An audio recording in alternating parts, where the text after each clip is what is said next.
Entertainment begins with a journey. This video is purely for entertainment and does not infringe on copyrights or laws.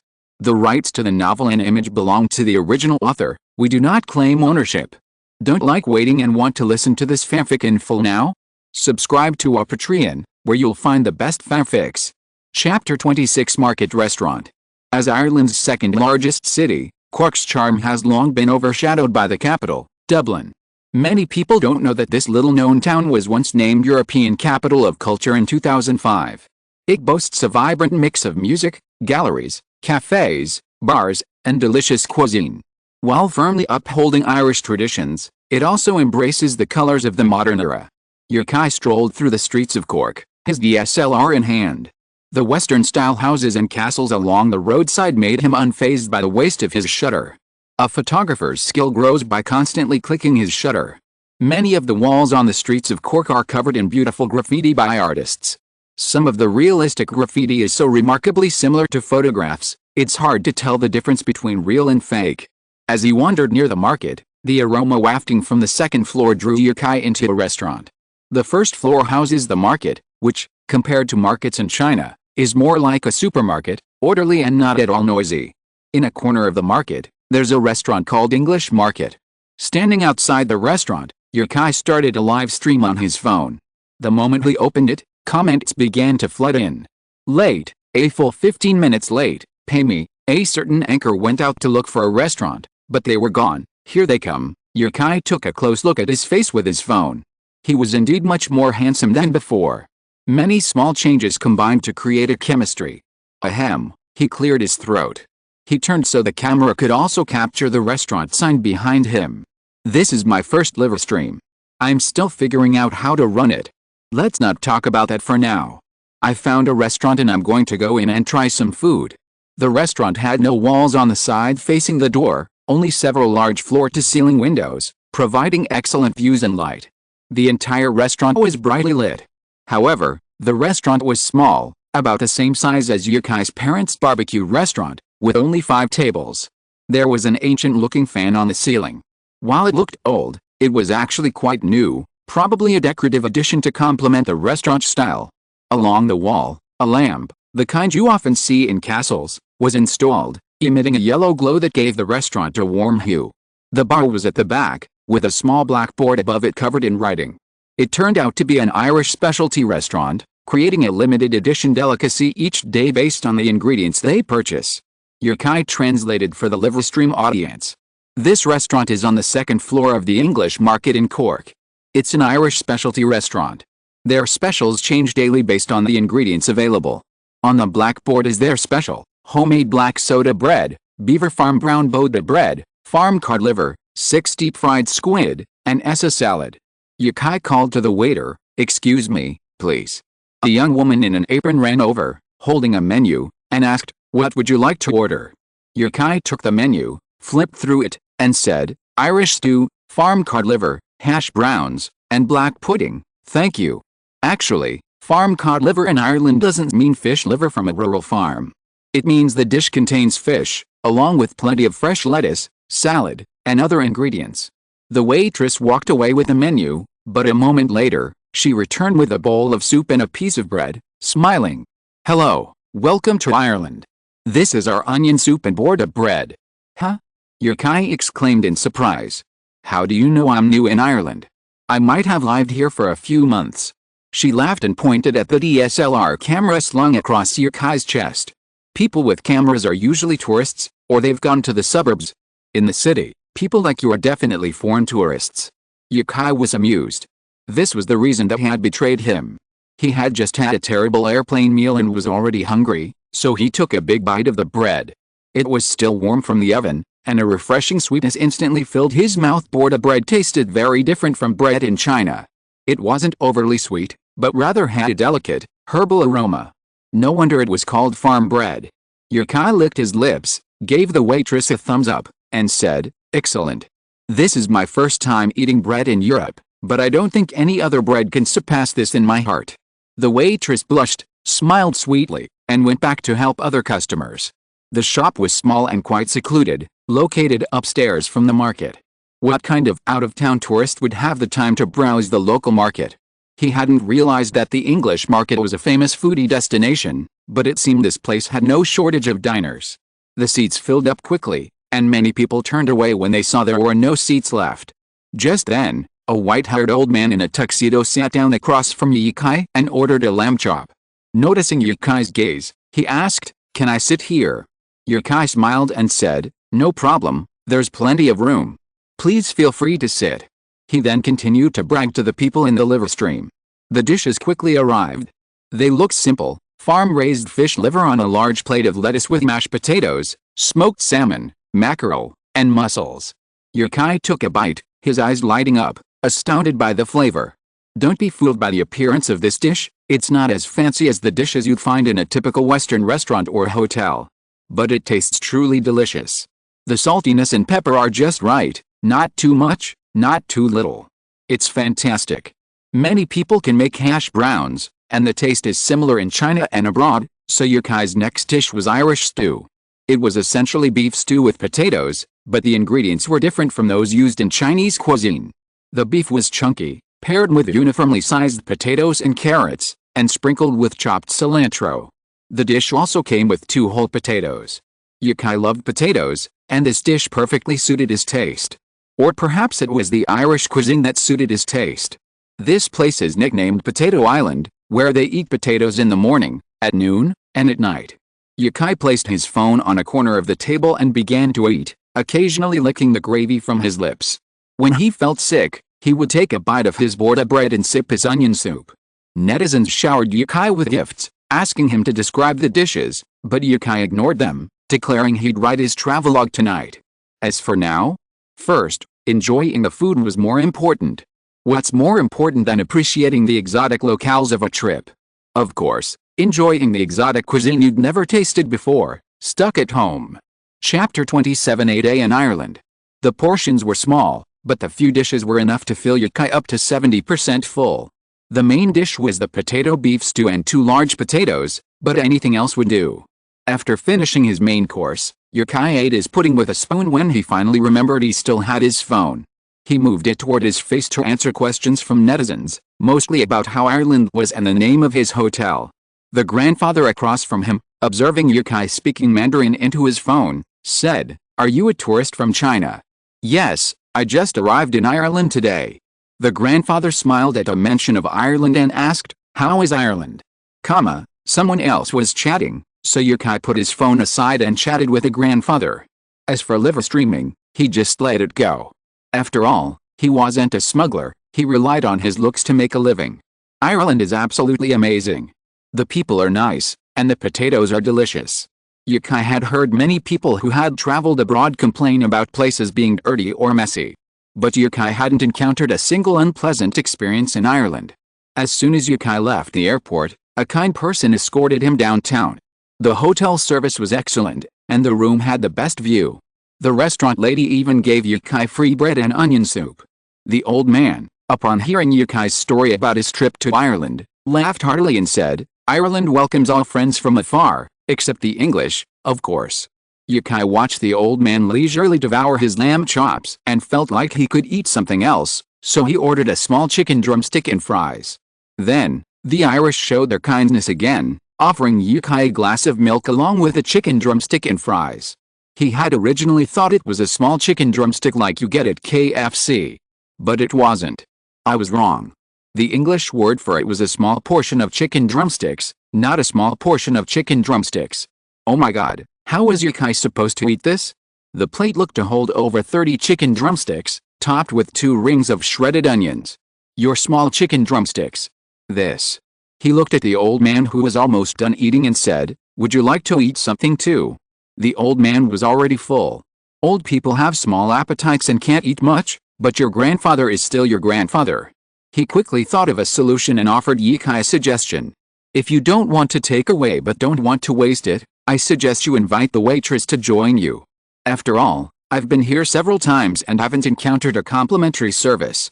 Yukai was about to refuse, but when he saw the complimentary glass of milk, he immediately felt that the old man's advice made sense. He stood up cheerfully, patted Yukai on the shoulder, and handed Yukai something like a flyer. "This is the potato festival in my hometown. If you like potatoes, I hope you'll come." With that, he left the restaurant. The restaurant wasn't that busy at that time. Once the peak dining period was over, it was pretty quiet. Yukai watched the waitress clearing another table and called out, "Hello. Do you need any help?" she asked. Yukai pointed at the food on the table and said, "There are too many chicken legs. I can't finish them all by myself." "You haven't eaten yet, why don't you sit down and eat something?" "Huh? That's the help I need," Yukai said again. The barrage actors were frantically filing the screen. "Flirting with a girl. Flirting with a girl. Move the camera up a little so we can see her face. Sexy anchor, driving online. What are you saying? Can someone translate it? What do you mean? Not speaking Chinese? Do you need to pass the CET4 or CET6 to watch a live stream these days?" But the barrage couldn't make any sound, and Yukai wasn't paying attention to his phone, so their comments were like being transported to another dimension, causing no ripples at all. Another waiter winked at her, urging her to sit down, then said in Irish, "You watch idol dramas every day hoping to run into a handsome guy, but now he's inviting you to dinner? Why are you so cowardly?" They probably thought Yukai didn't understand Irish. Seeing her face blushing all the way to her ears, Yukai went over to help her pull out a stool, placed the old man's plate on another table, and smiled at the waiter. "Excuse me. No, I'm busy now. Thanks for treating Camilla." So her name was Camilla. The waiter winked at Camilla again before walking away with the plate. Camilla looked no more than 20, wearing a brown down jacket and burgundy hair. She was a typical Celtic, a native of the Irish Islands. "What's his name?" "Him." Camilla pointed at the boy, and after receiving a positive response from Yukai, he said, "His name is Anthony, and he's a student at University College Cork. What about you? Are you a student too?" "Yes, but my school isn't as good as University College Cork. It's a pretty average place." As they chatted, the awkward atmosphere dissipated, and the two of them quickly devoured the pile of chicken legs. The chicken legs weren't savory or salty, but rather sweet and spicy. The flavor was strange, but inexplicably delicious. The meal cost €31, mainly the chicken legs, which were expensive. The other dishes weren't much more expensive.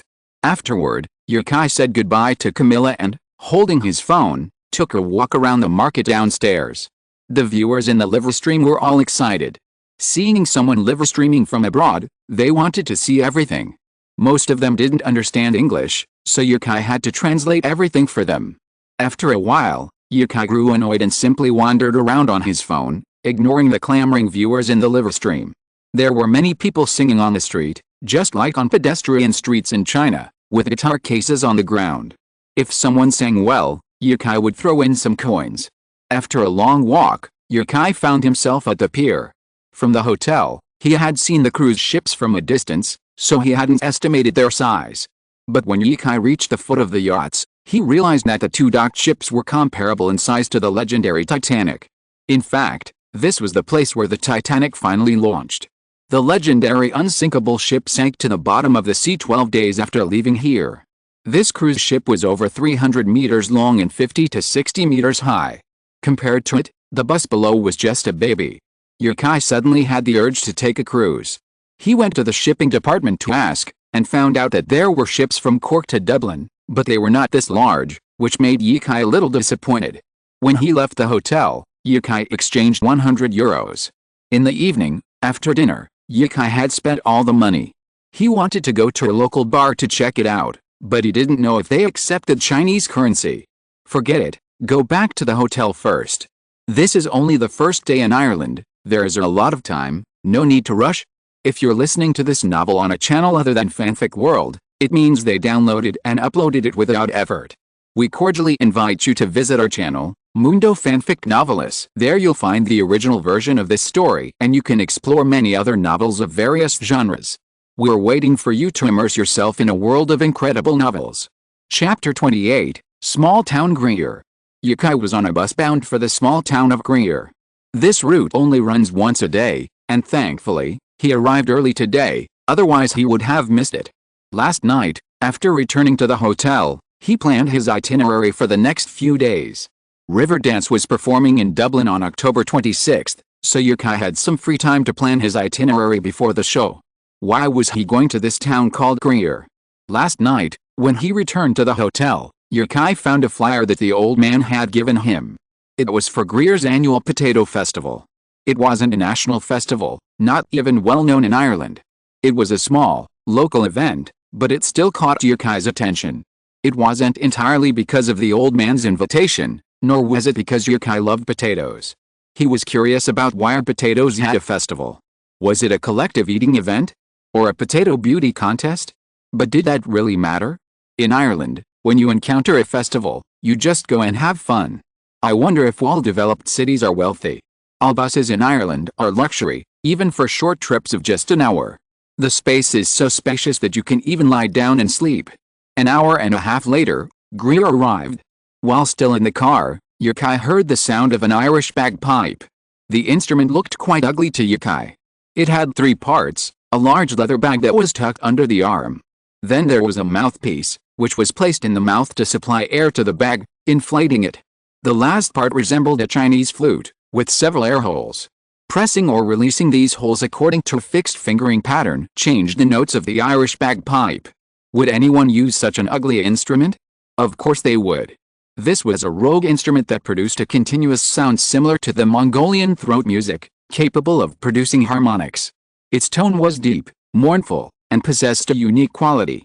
Perhaps Yukai was accustomed to the Chinese aesthetic.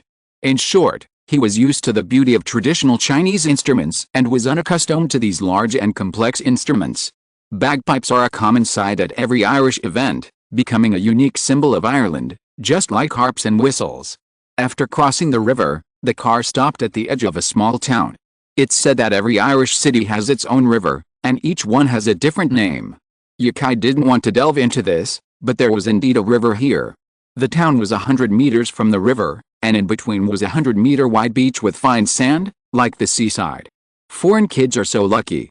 Even some Chinese cities, let alone small towns, lack such fine sports facilities.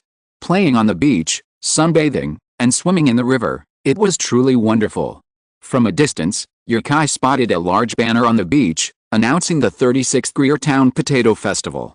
Hundreds of people were already gathered below, and music could be heard from that direction. The upbeat Celtic folk music made even someone as introverted as Yukai want to dance, moving to the rhythm. And by then, the Irish were already dancing. Yukai clicked the shutter, capturing their joyful smiles. Suddenly, a child shouted, "Foreigners!"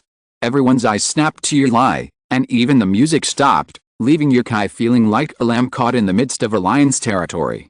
Soon, a loud shout rang out. "Welcome our foreign friends to a potato festival. Yo-ho! Let's keep dancing. Hoo!" The music resumed, its tempo accelerating. Men, women, and children all broke into dance, paying no attention to Yukai, the guest. This was something Yukai hadn't expected.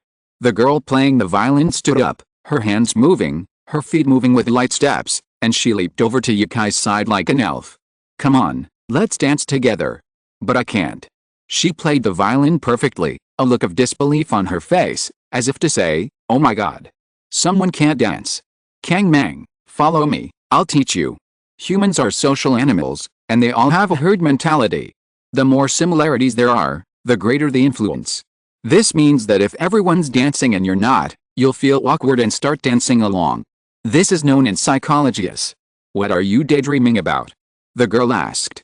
Yukai came back to his senses and said, "Nothing." "How are you teaching me?" "Left foot to the right, left. Pull it back. Right foot, left, right, yes. Lift your leg." She was playing the violin, so she didn't teach Yukai the movements. "Saoirse is teaching you to dance. You've learned a little jazz, can you even learn a skill like that?" Yukai reminisced about jazz. It felt like a leap through time. In another time and space, Yukai had been learning jazz since childhood, but gave up halfway through. He couldn't perform many of the moves. Saoirse continued to chant, her feet moving slowly. "Lift your leg? Why are you daydreaming again?" "I think I've learned that before," Yukai said. He danced, ran to Saoirse's side, and joined her in the rhythm and pace. This move is considered a versatile jazz move. You simply control the speed according to the rhythm of the song. "Are you kidding me? I swear, I really forgot." Saoirse snorted and plucked her violin hard, producing a long note. Then the entire band paused, as if at a stop whistle, and looked at Saoirse. I'll forgive you if you can dance to this song. She resumed her violin, a series of rapid, rhythmic notes emanating. The band, understanding, began playing the famous Celtic folk song, Morrison's Jig. It was too fast. How many notes were in one beat? But no matter how difficult it was, they had to dance. They were at the festival, not to disrupt it. If they offended the band right away, they'd probably kick them out. When Yukai took off his backpack and camera and set them aside, everyone cheered, clapping or shouting the beat, cheering him on and clapping to the music. Then they formed a circle around him, with Yukai and the band inside. A general level of jazz dance is enough for most music, but for a song this difficult, a simple rhythmic beat is definitely not enough. Unable to use a universal template, Yukai needed to create his own choreography. And this choreography also needed to fit in with Morrison's Jig. A long-haired drummer in the band shouted, "Let's dance." Chapter 29 Potato Festival. You can't offend anyone, but you mustn't offend a woman, especially a beautiful one. And she's such a kind-hearted woman, willing to take you dancing after seeing you standing there all alone. But Yukai couldn't explain it, and no one would believe he'd suddenly mastered a dance. So everyone thought he was just teasing Saoirse. Dance. The rapid drum beats and rhythm pummeled Yukai like a torrential downpour, drawing him instinctively to the beat. He didn't think about the choreography, nor did he worry about his form. Closing his eyes, Yukai let the music dictate his body. So what if he wasn't a master dancer? So many people learn to dance, but who truly aspires to be a professional dancer? An artist? Haven't you ever felt ashamed of not being able to dance while hanging out in a bar? Every thrust of his hips, twist of his waist, or sway of his body drew applause and cheers from the onlookers. This joyful, relaxed atmosphere is the true purpose of Irish festivals. In dancing, Yukai unleashed his inner nature. If someone who knew Yukai saw him at this moment, they wouldn't even dare to imagine that it was Yukai dancing in public. Your understanding of music has improved. You've participated in a traditional Irish festival and gained a deeper understanding of Ireland. 2 minutes later, the song ended, and Yukai, panting heavily, checked his rewards. Musical understanding refers to Irish-style songs. Now, Yukai can compose a traditional Celtic piece that will make the Irish scream. The second reward is primarily about language. If Yukai so chooses, his Cockney accent can become Irish. Irish English adds syllables to words and is spoken very quickly. Yukai finally understood why he couldn't understand the airport police. He said "I'm sorry" instead of "What's the story?" Who the hell could understand that? Amazing. Well done, young man. One more. At this moment, cheers resounded through the air, and the crowd erupted in excitement, clapping vigorously as if welcoming a world-class star. But Yukai knew his dance wasn't particularly good. Their cheers weren't perhaps because of their beautiful dancing, but rather as if they were welcoming a fellow resident, a friend from the town. Only then did Yukai truly feel the warmth of the residents, a feeling that left him at a loss for words. If he couldn't dance, did he even qualify as a guest? Perhaps, but only as a guest. Everyone, be quiet. An elderly man walked onto the stage and spoke into the microphone. Yukai looked. Huh? Wasn't that the old man from yesterday? He'd given him the flyer that had let him know about the town's potato festival. Otherwise, Yukai would have been on his way to Dublin by now. Today. It's the 36th annual Greystown Potato Festival. Potatoes are our staple food in Ireland. They got us through the famine, they kept us from starving. When the English drove us out, it was. He went on a long rant of gratitude for the potatoes. Ireland had experienced a widespread famine in the 19th century, but it wasn't a lack of food. Back then, Ireland was still under full English occupation. The English were the landlords, and the Irish were relegated to laboring labor, peasants, helping the English make money. When the harvest failed, the landowners had a large amount of food, and they only wanted to sell it for profit, so they drove many Irish farmers off their lands. These Irish people survived by eating potatoes, so they hated their neighbors. Yukai actually felt that the Irish were quite pitiful. After centuries of occupation, they had almost forgotten their native language, and the whole of Ireland still spoke English. The Irish's attitude towards the British was similar to that of the Chinese towards the islanders. No, it might be several times more serious. After all, they had been invaded for centuries. But we have strayed from the topic. Let's get back to the town of Greer. Saoirse bumped Yukai's arm and whispered in his ear, "If you're brave, come and play with us tonight." No, right? Yukai shuddered. So open-minded? You don't even know my name. What are you thinking about? Saoirse looked at Yukai suspiciously, then suddenly realized something. With a lecherous expression, she said, "You must be thinking of something bad. I didn't expect, wow, you look so serious, but you're actually quite naughty." She bumped into him again and said, "A bar, let's drink together." Oh, so that's it. Yukai felt relieved. He hadn't known what to do just now. Neither the answer to join in nor not join in seemed right. "Okay," Yukai said. The old man on the stage finally mentioned Yukai. He pointed to where Yukai was standing in the crowd and said, "This is my guest from the east, our fourth judge." What?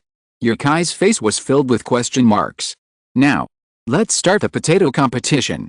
Saoirse danced beside Yukai, clapping until her hands turned red. She shouted, "Judges, judges," her smile hiding her eyes. Was he really that happy?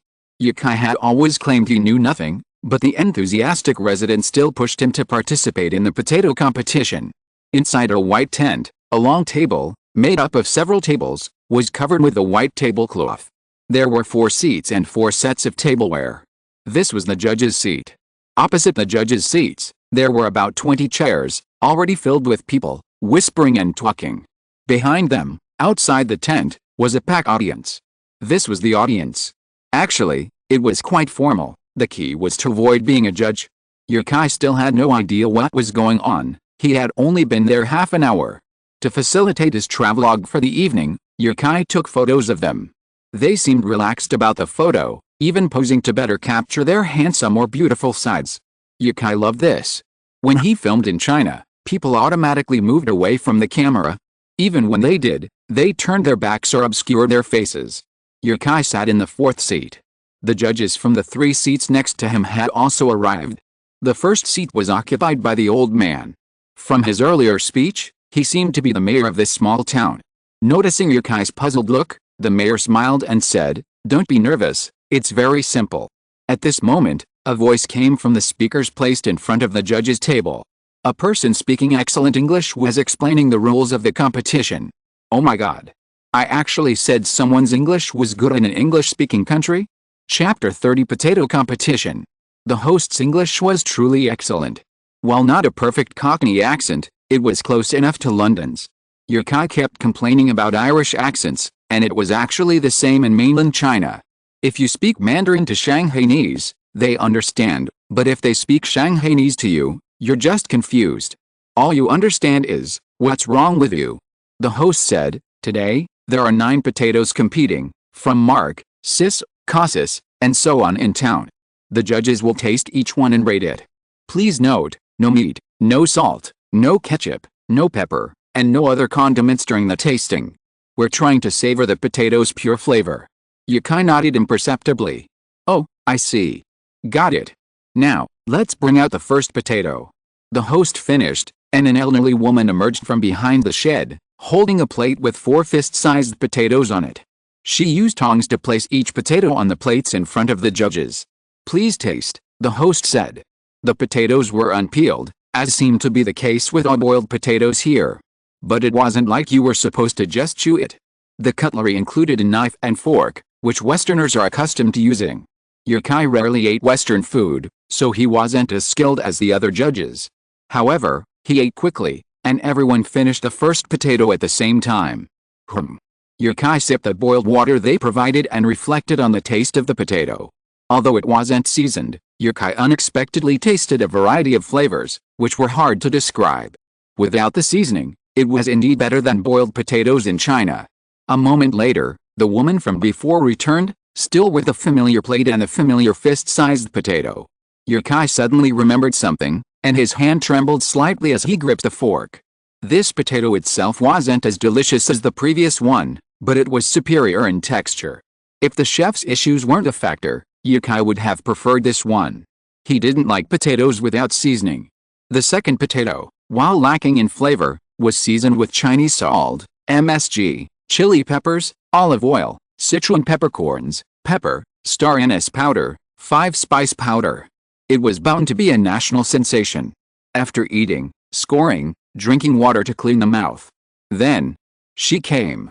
With a smile on her face, she held the familiar plate with the familiar fist-sized potatoes on it, and walked towards the judges with unwavering steps, not recognizing any relatives. The Irish hospitality made the aunt put the biggest one on Yukai's plate. "Thank you. The taste is not good, the taste is average, and suddenly there is sweetness? What kind of potato do you think it is with sweetness? Mashed potatoes? Potato milk tea? Sorry, I don't like it." Lowest score. The fourth one. The fifth one. It's not that Yukai doesn't like it, but he really can't eat it anymore. He looked at the other judges, and the speed of eating potatoes did not change. The mayor was still chatting and laughing with the judges next to him, discussing the pros and cons of this potato. Sitting next to Yukai was a woman with a model figure named Kate. She knew what Yukai was thinking by looking at his expression. She whispered, "Just taste a little bit. There's a trash can under the bench." "I see." Yukai breathed a sigh of relief, but then suddenly became puzzled. "How did you guys eat all that?" He quietly asked Miss Kate, and she replied, "I'm used to it. An adult Irish person can eat 70 potatoes a day." 70? A day. Sorry, big man. I'll let you guys take the title of Potato King. Yesterday, I saw that old man eating so little, so I thought he had a poor appetite. But it turns out he has no appetite because he has no potatoes? An hour later, after scoring, the potato champion was finally announced. It was the second potato. It seemed the judges shared Yukai's view that the flavor of the potato itself wasn't important, but rather its texture. The crowd cheered. Yukai noticed a man in a cowboy hat and plaid shirt jumping the highest. It seemed he had the champion potato, and the title of Potato King was his. Then came a fun competition. There are actually many fun potato competitions, but most of them are held in other sheds. Besides the potato competition, the shed here also held a potato peeling competition. Yukai was very familiar with this. As a kitchen helper, he was a professional. 2 potatoes of similar size and weight were brought up, and before being brought up, they were weighed on a digital scale to confirm their weight. There were only 2 contestants in this competition, Yukai, who had volunteered, and last year's champion, Miss Kate. "Are you ready?" the referee asked. Yukai, knife in his right hand, said, "Absolutely. Go." Humph. Yukai, knife in his right hand, potato in his left, twirling them rapidly. His natural talent had influenced his hand speed, allowing him to move quickly without injuring himself. His peripheral vision drifted to Miss Kate, who was sitting next to him. She already peeling the second one. Holy crap. Ruthless. How could she be so fast? Yukai turned to look at Miss Kate, whose peeling movements were crude and rough. She pressed a potato on the table with one hand and chopped it down with a knife in the other hand. It was so smooth and effortless, but it didn't feel like she was peeling potatoes. "Are you tearing sugarcane? The peel you peeled is heavier than the flesh." "There are still 9 seconds left," the judge reminded. How can he win? Yukai didn't look at Miss Kate. He turned the potato quickly and finally finished peeling it before the time was up. "That's amazing," Miss Kate said in amazement. Yukai sighed and said, "You are amazing. You peeled it so fast. It looks like you won." "No, you are the champion," she said. Both potatoes were taken away by the referee and placed on the electronic scale on the side. Yukai suddenly realized that the final result was to weigh the weight. Normally, no one can finish peeling within the specified time. And he is the only one in all these years who has won the championship using the most primitive peeling method. So that's how it is. Kate clapped her hands and smiled, saying, "Congratulations." Yukai subconsciously became modest upon being praised, saying, "Not bad, I'm feeling good today." The prize soon arrived, a bag of today's champion potatoes, weighing a full 30 pounds. Yukai was drunk. He didn't even bring much with him to Ireland, and now he was going on a trip with such a huge bag of potatoes? P.S. These past few days have been miserable.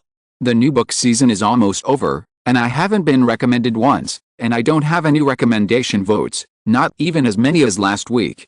Recommendation votes are a book's reputation, so please recommend. Chapter 31 Minute 5. Ireland doesn't have many festivals, and most tourists only know about a few official holidays, so this potato festival wasn't attended by many foreigners. Besides Yukai, he only saw a Frenchman, also carrying a camera. Yukai was sitting at a table writing a song. The speakers outside blared beautiful Irish music, and the cheers never ceased. In this setting, Yukai wanted to compose a folk ballad in the traditional kettle style. He wasn't short of inspiration, he just lacked the creative drive he felt right now. Suddenly, a hot breath reached his ears, followed by a pleasant female voice. Is this Gaelic? Irish? You actually know this? What does it mean? It's a song, Yukai replied. It was the violinist. The girl who had posed a challenge to him, but also helped him integrate into the festival, no longer attending as an outsider. Her name seemed to be Saoirse, with short, straight blonde hair and emerald green eyes. She wore a plaid shirt over a white short-sleeved shirt and ripped jeans, exuding the youthful energy that only a young woman could. Whether Eastern or Western, her beauty was undeniable. Yukai picked up 2 glasses of dark beer from the table and asked, "Want a drink?" She took it and drank it all in one gulp, the last sip lingering in her mouth like a hamster, pouting and smiling at Yukai adorably, purring. She swallowed the last sip and said, "Your turn." So brutal.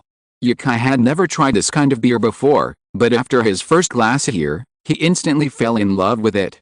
It was different from the snow pure draft beer Yukai had been drinking before. The dark beer was sweet, with a strong malt aroma and a hint of burnt malt. That burnt malt aroma, in particular, was simply addictive. He didn't plan to finish it all at once, just wanted to taste it after clinking glasses, but seeing Saoirse's straightforwardness, he didn't want to be outdone and downed the glass in his hand. She gave Yukai a thumbs up and said, "Great. My name is Saoirse, what's yours?" Yukai. "Kai? Yi. Just call me Yi." Saoirse nodded, pointing to her notebook. "Yi, is this song finished? Can I see it?" It was a piece of instrumental music, using mostly traditional Irish instruments like bagpipes and whistles, along with more common Western instruments like accordions and violins. The song was already finished, and Saoirse didn't refuse when she asked to see it. He had been trying to think of a name, but now he casually wrote Minute 5 on it, took a photo, and handed it to Saoirse. Minute 5 means 5 minutes, Yukai finished this song in 5 minutes. Compared to the previous song, A.D.I.O., it was a significant improvement. Yukai had a copyright registration app on his phone. After logging in, he found the songs section and uploaded the song's name and lyrics. After computer review, the registration was successful within an hour. Saoirse held the sheet music, humming the melody, her head nodding along to the beat, her wide eyes scanning the rows of melodies on the sheet music. "Cool," she said. Saoirse looked up at Yukai, winking cutely, and asked, "Can we give it a try? I really want to play this song." "Sure," Yukai said. He also wanted to hear what it would sound like in real life. Saoirse and Yukai walked towards the band, Saoirse skipping with joy like a child. The large glass of beer had clearly had no effect on her, as if she had actually drunk a drink. Yukai felt his face getting hot, even to the touch. He'd already had a large glass because it was so tasty, and the after effects were starting to show. The entire band was now gathered around a stage, drinks in hand. The Irish were extremely fond of alcohol, and the venue was filled with dispensers and a never-ending supply of whiskey. When it came to alcohol, they were unwavering. Saoirse introduced Yukai to the band members and then prepared to rehearse the song in a secluded area. The band came from Dublin. The whistle player was a local, and the others had come with him for a day out. Saoirse was from Galway, a city famous for its cliffs of Moher, the highest cliffs in Europe, rising 214 meters above the Atlantic Ocean. It's one of Ireland's iconic landmarks. Yukai didn't join them. He went to get another stout and watch the show from where the band had been. A storytelling competition was being held there. Ireland is rich in myths and legends. Many countries outside the country suppress legends, but not Ireland. Religions have actively collected and preserved folk tales circulating abroad. Through word of mouth, folklore has become increasingly diverse, so even a folklore expert can hear stories in this rural area that are completely different from those found in books. Yukai wasn't interested in religion or spirits, but here, belief in spirits was unnecessary. All he needed to do was listen to the stories. A bearded old man was telling tales of Irish fairies. Yukai wasn't sure if he was an old man. He had no hair and wore a grey hat. His grey beard was exceptionally lush, and once combed, it resembled a peaking opera actor. However, his beard was tangled and sharply curved, giving it a rather slovenly appearance. Irish fairies are a widely circulated folklore. Unlike the Chinese fairies, who detach themselves from the mundane world, Irish fairies enjoy shopping, playing games, and other pastimes. It's just that they live in a different place from humans. Yukai wondered if they often romanced mortals. In Chinese legends, humans and gods are distinguished from each other. Even descending to the mortal realm, let alone romance, is a grave sin. Taking a sip from his wine, Yukai listened with rapt interest when a call suddenly rang. It was Joe Kevin from Rip Culture. After a month of preparation, Yukai's debut novel had already hit major bookstores, marking the complete story of the legend of Sword and Fairy. Due to the large word count, Yukai cut out some subplots before publishing, resulting in a final word count of 760,000, divided into 4 volumes. The complete set costs 156 yuan, while individual volumes cost 40 yuan. Today is the first day of the sale, and there's no sales figures yet, but Joe K1 said he went to the bookstore and saw a lot of people buying Xianjian. Joe K1 called just to let Yukai know about the situation. He knew Yukai couldn't handle the book for the time being.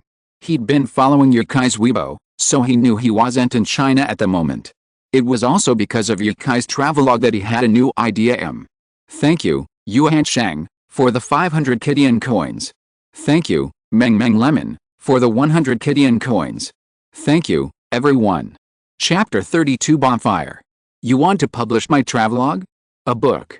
Joe K1's words surprised Yukai. Initially, he thought it was absurd and considered refusing. But then he thought, why not? After all, people's living standards are improving, and travel broadens people's horizons, leading to a booming tourism industry. Free from financial pressure, one's economy is liberated. The next step is spiritual liberation. What could be more liberating than travel? Of course, there are many people who are driven by money. Yukai has a deep understanding of this. In the 2 years since graduating and working, he's planned every penny of his salary the previous month. He saved money for not only a car, but also a house. The car alone consumed Yukai's energy, and the monthly mortgage payments were overwhelming. Not to mention the house. Yukai had calculated that if everything went well, he'd start his own business before age 30, and that he wouldn't be able to truly make money until at least 35. Would he be able to leave home and travel by then? Did men simply not want to travel?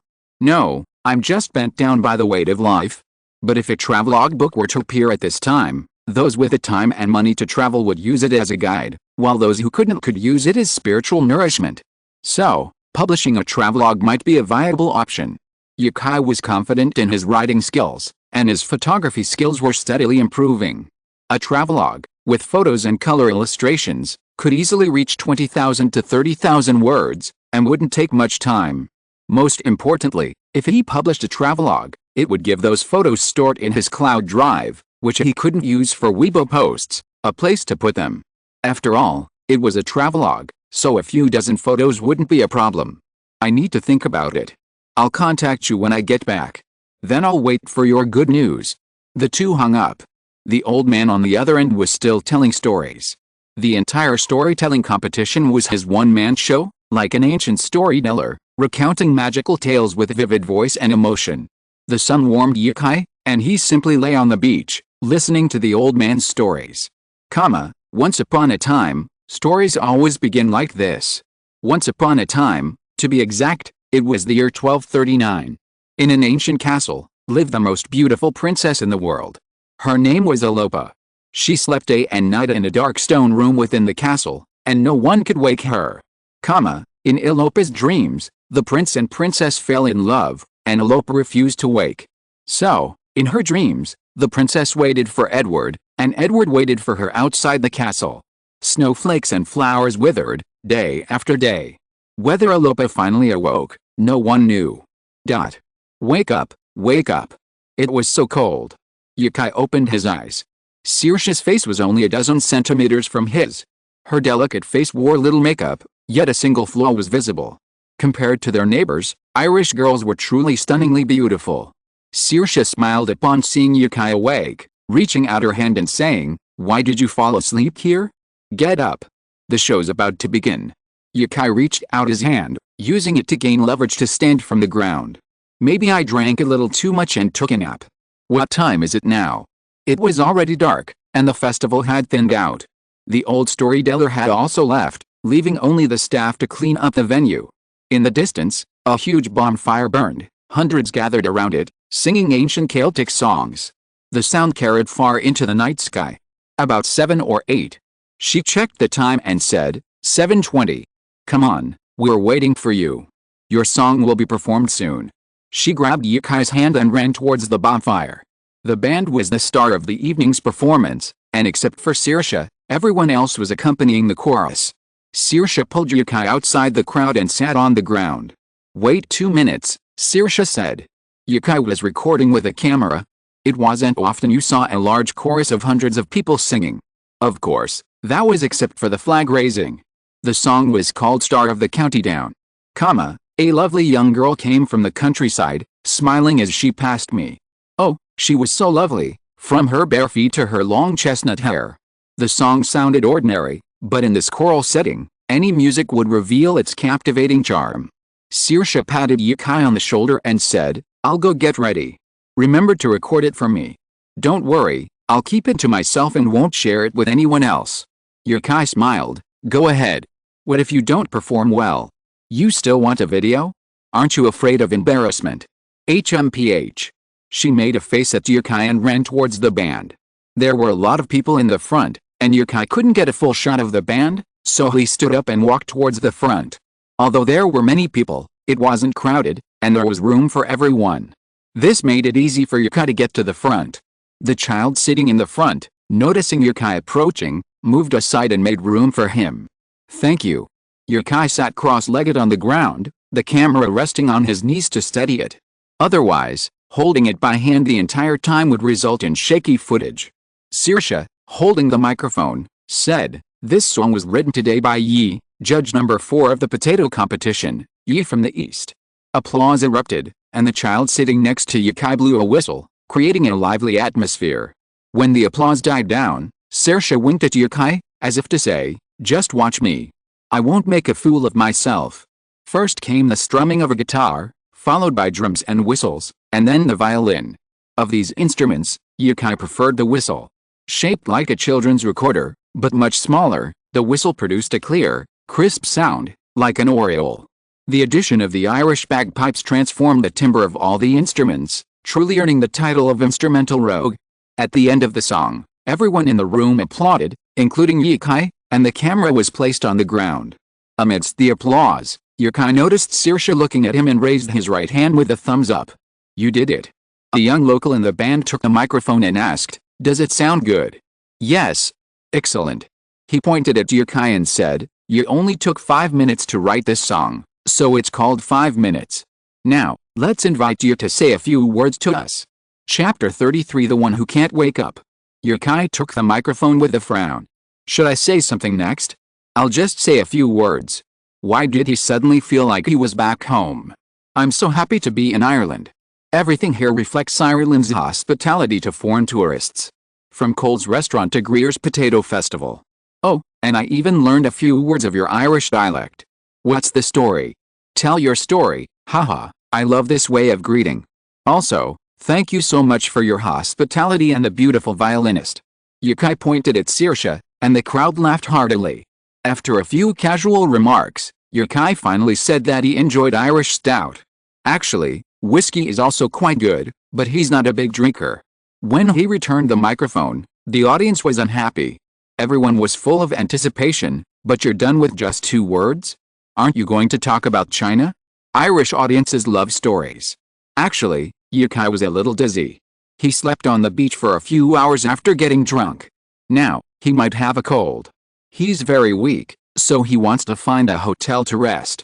David took the microphone and said, Everyone's so enthusiastic, why don't you give us a performance, a dance? David, the band's whistle player, had introduced Yukai to the stage. Yukai had previously thought he was a good person and wanted to ask him for advice on whistle playing. But now it seemed David was taking aim at him. Hey, David, Saoirse nudged him, what are you doing? It was just a performance, it wouldn't be a good idea to make a fool of yourself in public.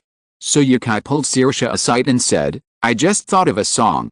It's about a story I heard this afternoon, and I want to sing it for you. Yukai handed Saoirse the camera and asked her to record it. He also borrowed a guitar from the band. Sitting by the campfire, feeling the warmth of the flames, he spoke into the microphone, There's an old man at the storytelling conference today. He has a long, gray beard. Do you know him? Yes. Someone said, Breton. He's a folklore expert. Folklore expert? Someone who studies ancient stories. And he's actually a famous person. I heard him tell many stories today, Yukai said. The last one was about Sleeping Beauty, and I made it into a song. Yukai strummed a few times on the guitar to get a feel for it, then continued. It's called Sleepyhead. It means sleepyhead, or someone who can't wake up, but Yukai prefers to call it Sleeping Beauty. Western fairy tales are half beautiful and half dark, or perhaps not really dark, just without such a happy ending. In the year 1239 AD, there lived a girl of royal blood. According to ancient tales, she was the most beautiful of all. In a stone castle, she slept alone every night. Then, a stranger arrived at the castle, offering to marry the beautiful princess. The king refused, saying, "Go away, she's destined to marry a king." The stranger left heartbroken. A month later, he returned with an army of 10,000, and with it, war. The fighting raged all day, the cries of war enough to terrify anyone. The stranger said, "Let the girl decide, and see who her heart truly belongs to." So the king went to the princess's room, knocked on the door, and said, "Only you can end this war." Did the princess finally wake up? Yukai didn't say. In the stories he'd heard, the princess fell into deep sleep forever. But Yukai hoped that those who listened to his song would interpret it differently. Stories don't always have to be so pessimistic. The song ended with Yukai's voice. He wasn't feeling well today, but the weakness brought on by his illness made him particularly well suited to performing this gentle music. Out of a perfect score of 10, Yukai would give himself a 7. It seemed he needed to read some singing skills books or improve his understanding of music. He sang well enough now, but his vocal skills remained his biggest limitation. For an average person, this level of vocal ability would be satisfying, and the average singer would be no different. But judging by Yukai's acquired musical knowledge, he was still far from perfect. The audience was stunned by this song. This was truly a story, a complete story, and it was actually woven into such a beautiful song. Some people who had listened to Preston's storytelling that afternoon excitedly explained the story behind the song to the people around them. It seems that spoilers are not limited to China. Although this song Sleepyhead follows the background story, it has been changed a lot by Yukai, so knowing the background story is useless. The song itself is a story. Just like the Western proverb, there are 1,000 Hamlets for 1,000 readers. There is also a similar saying in the Chinese dialect, which is called beauty in the eye of the beholder, and wisdom in the eye of the wise. Saoirse ran over with a beaming face, returned the camera to Yukai, took the guitar, and said, "It's so beautiful. Are you a singer from China?" "No, I'm just a traveler. Like other travelers, I like to record what I see and hear during my travels in my own way. But it's so beautiful. You will definitely become a famous singer," said Saoirse. Yukai watched the video feed and said, "Being an artist doesn't offer such freedom. I've been stuck in one place for too long, so I want to do things I couldn't do before while I'm still young." He was 23, and in a year he'd be 24. A third of his life had already passed. Saoirse asked eagerly, "Can you write me a song? My biggest dream in life is to have a song of my own, either written by me or by someone else. Songwriting is easy, if you put your mind to it. Even an ordinary person with no musical background can write a beautiful song. But without the right inspiration or a good melody, you'll never be able to complete a song you're satisfied with." Meeting Saoirse's eager eyes, Yukai closed his DSLR camera and said confidently, "Okay, I promise to write you a song." Saoirse's looks and personality were exactly what Yukai admired. If he were just another ordinary person visiting occasionally, he would definitely pursue her and even wanted to bring her home for Spring Festival this year. This wasn't the first time his parents had urged him to get married.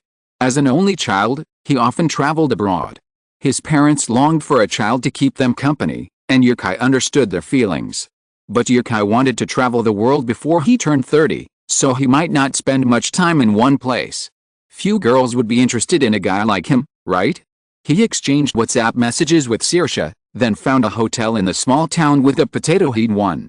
He didn't know what to do with the potato. Should he eat it all before leaving town? Chapter 34 Dublin. On the third day in Ireland, Yukai fell ill.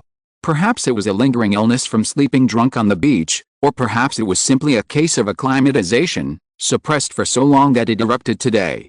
In short, Yukai felt so ill that even getting out of bed was difficult.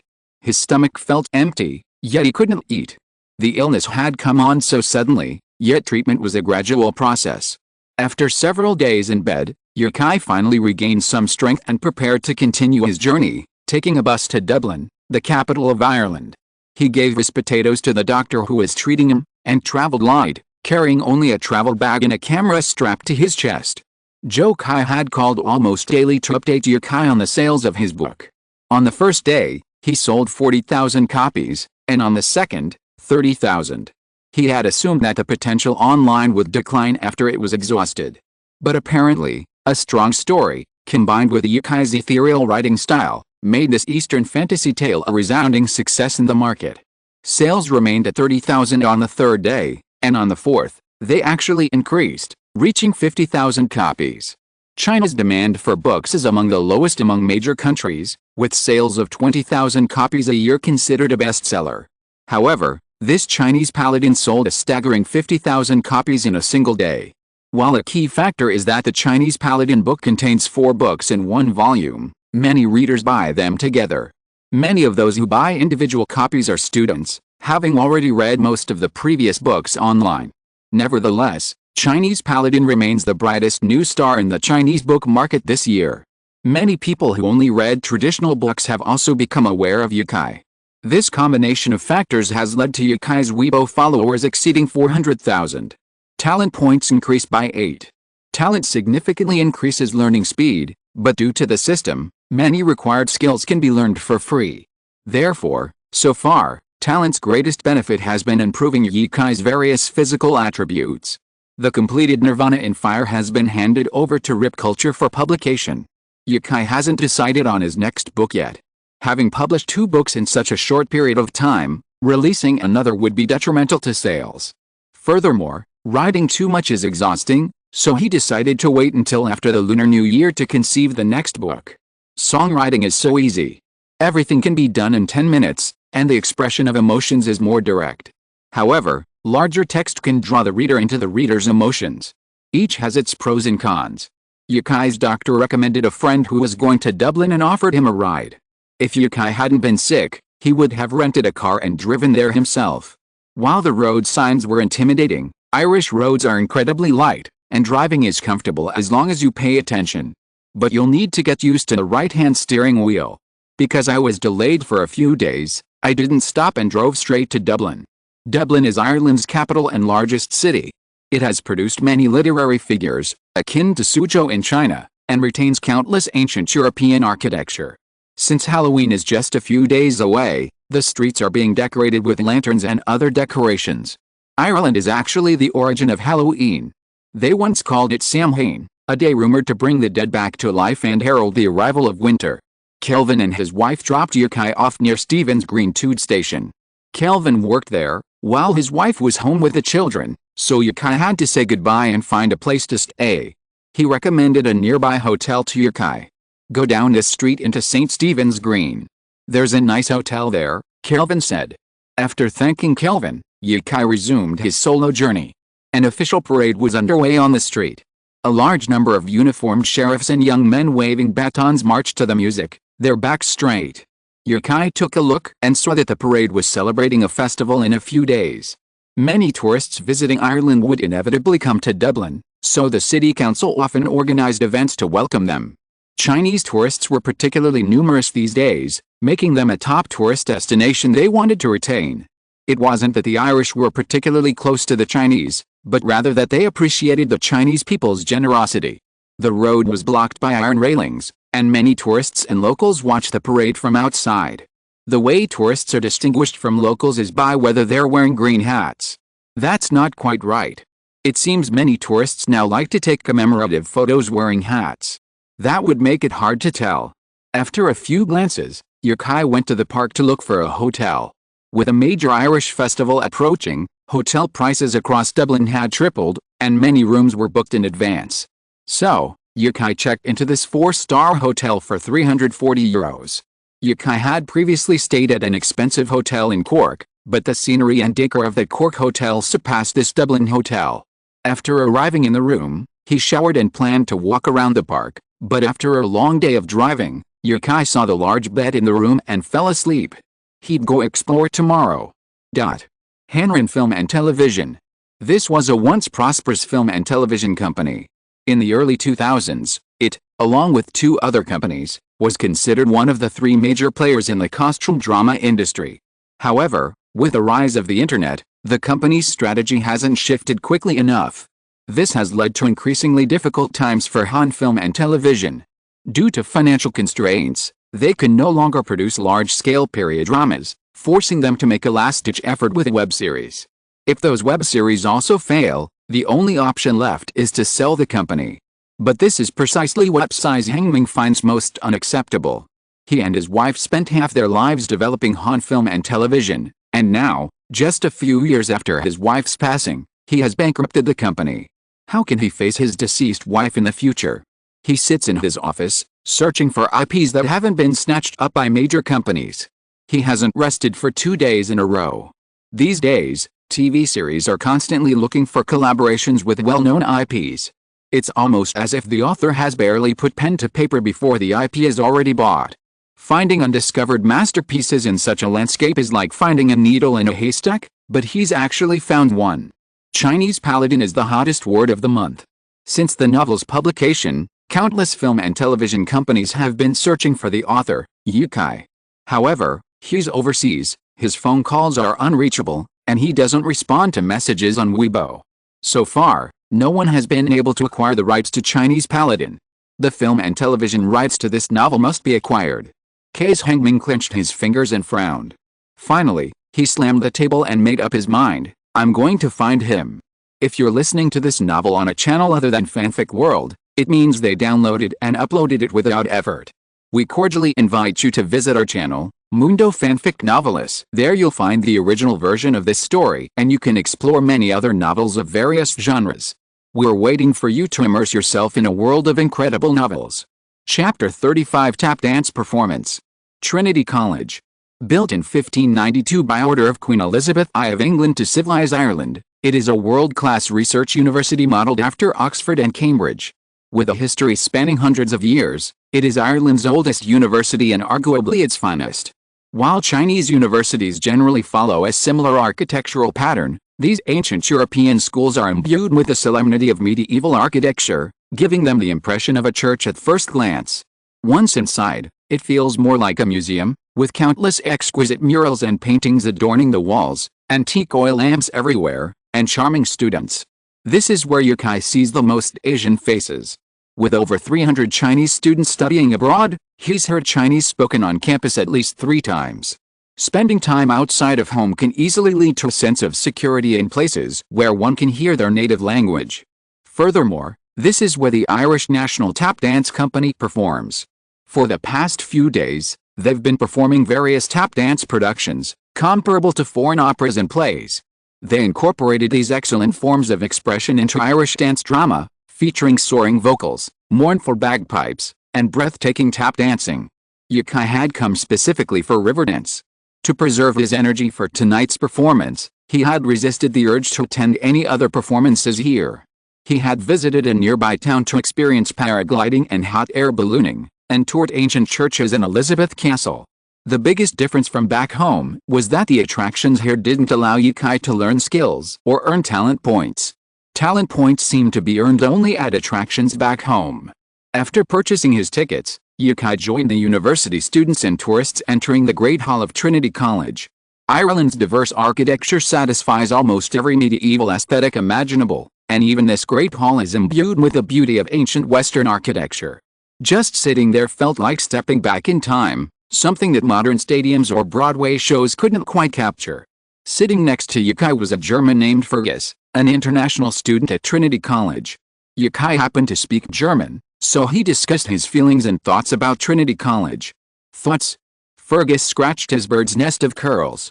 Our country has a long history too. If you ask me what I think of this place, I just think the library is cool and has a magical feel. I think it would be great to film a movie here. Germany's heritage is no shorter than that of the Celts, and Germany's ancestors, the Germanic people, once created 2 world-renowned empires. Both the Holy Roman Empire and the German Empire were among the most powerful countries in society at the time. Yu Kai asked the wrong person, he should have asked someone from the East. There's a saying that's true, distance creates beauty. The Forbidden City, the Great Wall, and the pavilions and towers of Jiangnan, all of these are works of art that embody a profoundly Eastern aesthetic. In the past, when traveling, Orientals would say, this is my ideal Forbidden City. Foreigners, on the other hand, would exclaim, wow, this is so cool. For Chinese people visiting Europe, these two sentiments are reversed.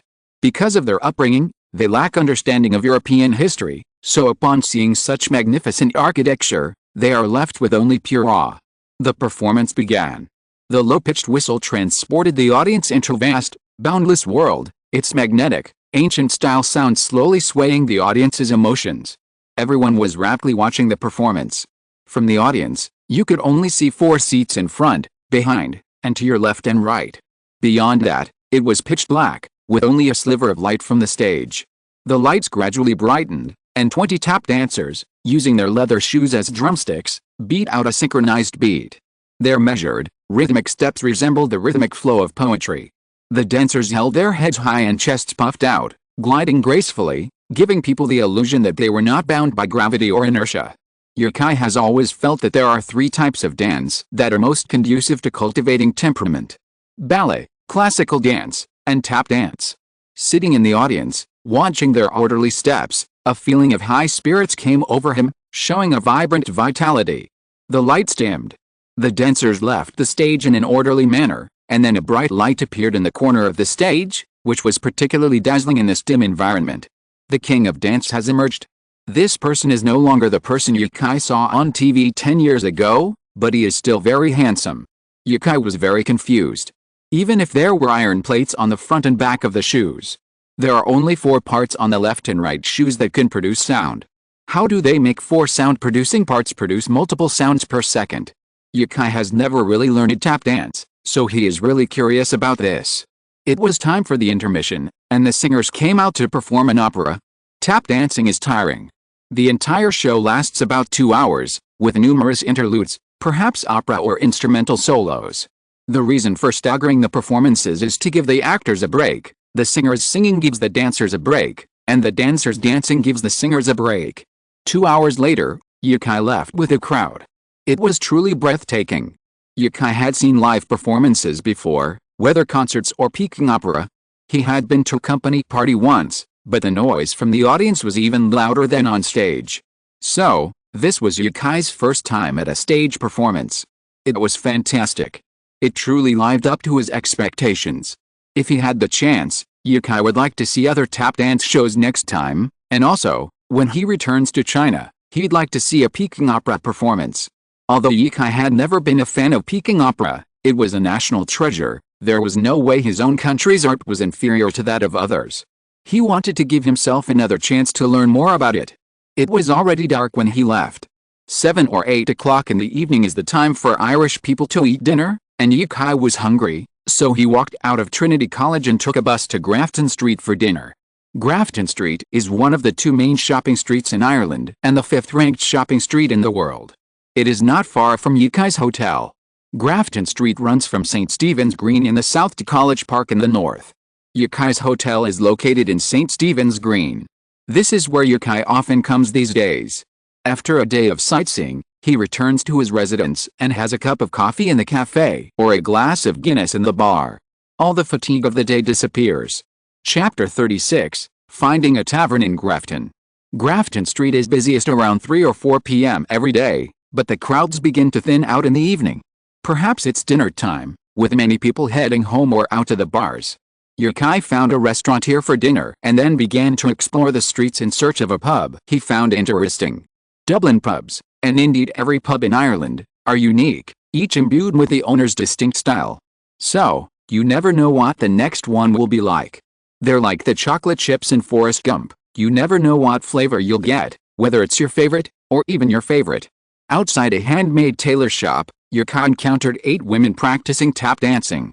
They were all dressed in tight black training suits, dancing to the rhythm of a square dance speaker. Since they were practicing, they didn't wear custom leather shoes, practicing barefoot on a carpet. Take a look at their square dance culture. Since video recording wasn't allowed during river dance, Yukai didn't get to capture the professional dancers, so encountering tap dancers here was a pleasant surprise. "Hello," Yukai said. "Hi, handsome guy," a girl said, and then they looked at each other and burst into laughter. An Asian with dyed blonde hair asked, "Hello, what country are you from?" "I'm Chinese." "Really?" the girl exclaimed in surprise, then said in Chinese, "I'm from Shenyang." "What about you?" "Oh my god, your English is so good, I thought you were British." "Xiancheng, Sichuan province, a small city, I'm here for tourism. By the way, can I take a video of your training?" Of course. They proudly danced for the camera to the recently popular electronic music. Tap dancing is just a form of dance. Like jazz, it can be paired with any music. But in the eyes of many people, tap dancing has become associated with Irish music. The thought of tap dancing even brings to mind bagpipes and whistles, a tranquil and distant feeling, or the strong rhythmic rhythm of Irish music. Does tap dancing require Irish music? Actually, not really. It can be paired with a variety of melodies. After snapping photos with a few beautiful women, Yukai posted them to Weibo and WeChat Moments. Even before he put his phone in his pocket, he already had a new message alert. It seems that photos of handsome men and beautiful women attract attention wherever they go. Yukai also has other social media accounts, WhatsApp and Facebook, which he opened after arriving abroad. However, since he's so used to WeChat and Weibo back home, he's not yet comfortable with foreign apps. As he was leaving, Yukai asked, "Where's a good bar around here? I'd prefer a less touristy place, a pub with a local Irish vibe." "The bar owned by Brother Hill is great." Handsome guy doesn't want to go to a place with a lot of tourists. "Then what else?" "The bar owned by Aaron's brother seems good." They discussed it for a moment, then gave Yukai directions, saying, "Go straight down this street. There's a red wooden door." "Oh well, forget it. Lily, why don't you take handsome guy there?" Lily was a Chinese girl named Wu Huli, whose English name was Mary. No, I can find it myself. I've been staying here for a few days, so I know the way." "That red door, right." Yukai didn't want to take her. It was a lesson for the future. A few days ago, a woman took Yukai to a bar she knew well. She even stayed there, insisting on drinking with him. Luckily, Yukai had slipped away, or who knows what would have happened. The bar they were talking about was owned by a group of musicians. They didn't have a sign outside because they didn't want too many tourists. It seemed the place was small and couldn't accommodate too many people. Following the woman's directions, they soon reached the red wooden door they'd mentioned. It was low, only about 1.23 meters, reaching Yukai's waist. Next to it, a sign read "Love Band" in chalk. "Love Band." Yukai pushed it open. Behind it were stairs leading down. The bar must be in the basement. Music and cheers could be heard from inside.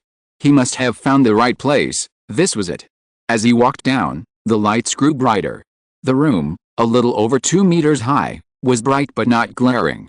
The ventilation was also excellent, at least Yukai didn't smell any foul odors. The bar was similar to any other pub, and the bartender was a handsome, middle-aged European American. For Yukai, only the unusual could offer a surprise. Compared to the touristy bars outside, this was a true Irish haven. The space was about 200 to 300 square meters, a rectangular space. To Yukai's surprise, there was a staircase leading down to a lower level. While the lower level was also part of the bar, it was for living. There were 6 rooms on either side of the hallway, and at the end was the restroom. This was probably the band's residence. Yukai had heard that they opened the bar to earn money for their album. Upon entering, the first thing he saw was a wall of alcohol, a perfect match for the Irish love of drinking. The other walls were covered in antique ornaments. These weren't the kind you'd find in a market restaurant, but genuinely antique pieces, like things you'd scooped up from a junk shop, bicycle tires, old radios, and the like. It had been cleaned up and hung on the wall as a decoration. An elderly woman with a child was about to finish her last drink and leave the bar. Irish bars don't allow minors after 9 p.m., so they were about to leave. A guitarist was playing a nursery rhyme for the child. The elderly woman was dancing with the child, perhaps her grandchild or something, a truly loving scene. Seeing Yukai looking around, the bartender came over with a drink and said, "This is for you." "First time here?" Yukai took the drink and said, "Yes, it's my first time here. I really like the atmosphere of this bar." He gestured to the bartender and took a sip. It had a soda-like, sweet taste. It didn't seem to have much of an alcoholic flavor, but cocktails don't measure alcohol concentration that way, which is why many women fall for it. Cocktails, because they have a lot of neutralizing agents, don't have a strong alcoholic flavor, but the alcohol is still there. So after a few drinks, you'll still get drunk. And there's no time to react, so those who don't drink much should limit their drinking at the bar. Chapter 37 Let's Dance. In a corner of the bar, there were 2 rows of sofas where the band members sat and played. Yukai had been listening for over 10 minutes and noticed that the band primarily played traditional Celtic music, a subject in which Yukai was an expert. The musical knowledge he had acquired at Greer was largely European. Although this band hadn't innovated on traditional melodies, it was a credit to them that they were able to continue the tradition. If this tradition is passed down, then there will naturally be those who dare to innovate. The Irish are very protective of their own heritage, whether in music or tradition. Although their written language was once lost, they are still working hard to preserve it. For example, many signs and billboards on Grafton Street are bilingual, one in English and one in Irish. Can you imagine a Chinese billboard with one in Chinese and one in classical Chinese? For example, "That's so well said, I'm speechless." Then, "That's very well said, I can't say a word in praise of it." But on closer inspection, if this were truly done, wouldn't it be a good thing for the descendants of the Yellow Emperor? However, that would leave less space on the billboards, as they often have to leave some space for English translation. The Irish band consisted of 5 people, playing accordion, whistle, bagpipe, violin, and tambourine. There was also a piano in the bar, but no one was currently playing. Yukai didn't know how to play the piano yet, so he planned to take a lesson or 2 when he had time to see if he could pick up some free piano skills. There were about 40 people in the bar, but they tended to be older, mostly in their 30s, with very few in their 20s. There was a woman in the band, probably around Yukai's age. Suddenly, he spotted a figure in the crowd. That figure looked familiar. Yukai slowly recalled the people he had seen before, scanning the dance floor for more context. But he couldn't see the familiar figure again. Was he mistaken? Suddenly, someone tapped Yukai on the shoulder and shouted in his ear, "Hey!" Yukai jumped and turned quickly, only to see Saoirse crouched on the ground, laughing so hard. "It's you. Why are you here?" Saoirse stood up with her hands on her hips and said, "I'm from Dublin. What's so strange about being here? You're the odd one out, aren't you? How did you find this bar?" A secret. Yukai was also happy to see Saoirse. She had a fever the day she left Greer and only remembered them coming to see her. Secret? What secret? She looked Yukai up and down and said, "Tisk, whatever you got here, by the way, why didn't you come to me? You didn't even tell me you were in Dublin. I wasn't afraid to bother you." Yukai had truly forgotten Saoirse was from Dublin. She'd been having fun since she came here, either playing with a deer in St. Stephen's Park or leaving Dublin for the nearby towns. He hadn't had time to think about her. Saoirse rolled her eyes and smiled, "I forgive you. It's not impossible." She turned and called to the bartender, "Kellogg's, 2 Jamesons." Jameson is a famous Irish whiskey. That wasn't important. What mattered was that Saoirse wanted to drink by herself. "Hard liquor, seriously?" No, I really can't. I really can't drink," Yukai quickly refused. Yes. Saoirse went to the bar, picked up the glass, and placed it in front of Yukai. Anyone who gets drunk after a few beers is definitely not a good drinker. But if you can drink, isn't this punishment too light? She picked up the glass and saw that Yukai was still hesitant. "Are you a man? There's a bed down there when you're drunk. Who hasn't been drunk in Ireland? Hurry up." Yukai, afraid she would be angry, sighed and picked up the glass. The whiskey smelled of vanilla, but after drinking it, he felt only a spicy sensation that went from his throat to his stomach and then back up to his head. His face flushed instantly. Saoirse laughed heartily, downing half the glass in one gulp. She then ordered Yukai a glass of iced whiskey and said, "Drink slowly. Don't drink so fast on your first time." The taste of the whiskey made Yukai feel as if his throat was being burned by fire, as if his entire body was on fire. He really didn't want to drink any more, so he said, "Can we not drink any more?" Saoirse blinked. "Okay, but what are you doing in a bar without drinking?" Unable to care about that, anything would be fine. Yukai looked at the people dancing nearby, took Saoirse's hand, and said, "Let's dance." She seemed surprised by his gesture, her expression vacant. Seeing her with that expression, Yukai burst into laughter. After getting to know her, Saoirse had always acted like she would never be at a disadvantage. Yukai had never seen her express such an expression. That was right. How could she always let you have the upper hand? Hearing Yukai's laughter, she stamped her foot and said, "Let's dance." Seeing Saoirse and Yukai stand up, the band immediately changed to a slightly faster track. The dancers actually liked this kind of music, cheering and tap dancing. Maybe their form wasn't quite right, and they didn't necessarily make any noise, but just like the men and women in Chinese bars swaying their bodies to the music, they instinctively moved to the music. For the Irish, tap dancing was perhaps a way to express their emotions. Therefore, everyone must learn a dance. Saoirse watched Yukai follow the others in his half-baked tap dance, squaffed a bit, and said, "Someone lead him." Someone immediately grabbed Yukai's left hand, and Saoirse grabbed Yukai's right hand from above. "Follow us." If Yukai had just jumped with his feet together without any movement, he could have danced in unison with the others, but they didn't just jump. They also had to move their feet. Yukai followed their example and started to jump with his left foot in front. Saoirse praised, "Yes, that's it. Tap your left foot twice after each jump, and switch feet with us every 4 jumps. Great, you learn quickly. Thanks to Saoirse's teaching, you now know a little tap dance, got it?" But this time Yukai didn't dare to act presumptuous in front of Saoirse. He just slowly learned from them and became proficient. Gradually, Yukai also integrated into their rhythm. The music didn't stop, and neither did the dancers. Yukai held Saoirse's hand, and at that moment everything slowed down. Saoirse was dancing beside him, staring at her steps with a smile on her face to see if they were deformed, and Yukai looked at her. "Girl, you have a song." Chapter 38 An Unexpected Song. Buzz, buzz, buzz, buzz, buzz, buzz, buzz. A sudden pain in his arm. Yukai opened his sleepy eyes and, after rummaging around for a while, found his phone under his pillow. He snuggled into the warmth of his bed, closed his eyes, and answered the call. "Hello. Back in China. Zhang Zi was watching a video in the hotel. On the table sat her phone, which had been replayed 3 times. She ate freshly washed grapes, wondering why Yukai hadn't answered the call. Had he lost his phone? Suddenly, the phone rang. "Hello," she said happily. "You finally answered the phone. It's me, Zhang Zi." "Huh? I won the resurrection match last night." "Ha, so it was alright, wasn't it? I called to tell you the good news and to invite you to be my guest. Your new song is amazing." "Guest? Song?" The voice gradually became clearer. "It's only 5 o'clock, and you're calling? When did you start working so hard?" "Shit. I'll hang up for a while." Zhang Zi was stunned by Yukai's sudden shout. She glanced at the time on her computer. It was almost 12 o'clock. Had my call traveled through time? A supernatural event? Across the ocean, Yukai panicked and turned on his bedside lamp. This wasn't a hotel.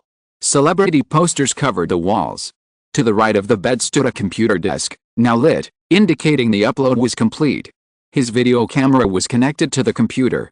A guitar and a violin hung on the wall next to the computer desk, and a cello sat in the corner. Most importantly, there was someone beside him. The quilt was pulled over his head, revealing only the familiar golden hair. "Did you finish the call? Go to sleep. It's cold." Fragments of memory flashed through Yukai's mind, giving him a headache. "Never mind, love, I'm so sleepy. I'll just go to sleep."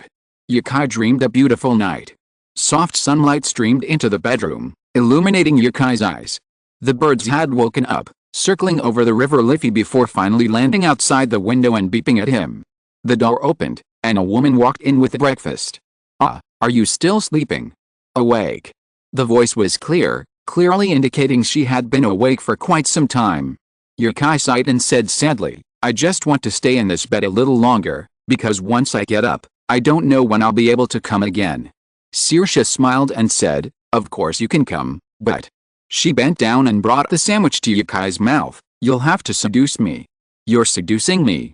Yukai pulled Saoirse's hand away from his face and said helplessly, "You go out first. I'll get dressed." "Ho ha ho ha." She laughed triumphantly, a loud laugh. She walked out the door, then suddenly popped her head back out. "Honey, your clothes reek of alcohol and are filthy. You can't wear them. I have my pajamas by your pillow. They're a little small, but they'll fit you. You decide what to wear." Haha. His own clothes were under the bed, and Yukai pulled up a slightly damp shirt. There was no foul odor, Just a strong smell of alcohol, probably spilled on the clothes. There was dust and dirt in some places, so it was definitely unwearable. Fortunately, his underwear was still wearable. Forget the pajamas, wearing them would make him look like a woman's. Yukai took a pillow and placed it behind him, leaning back on the bed to eat a sandwich. There was milk poured on the counter. He checked Weibo on his phone. Zhang Zi had called this morning to talk about a new song. Could it be Sleepyhead?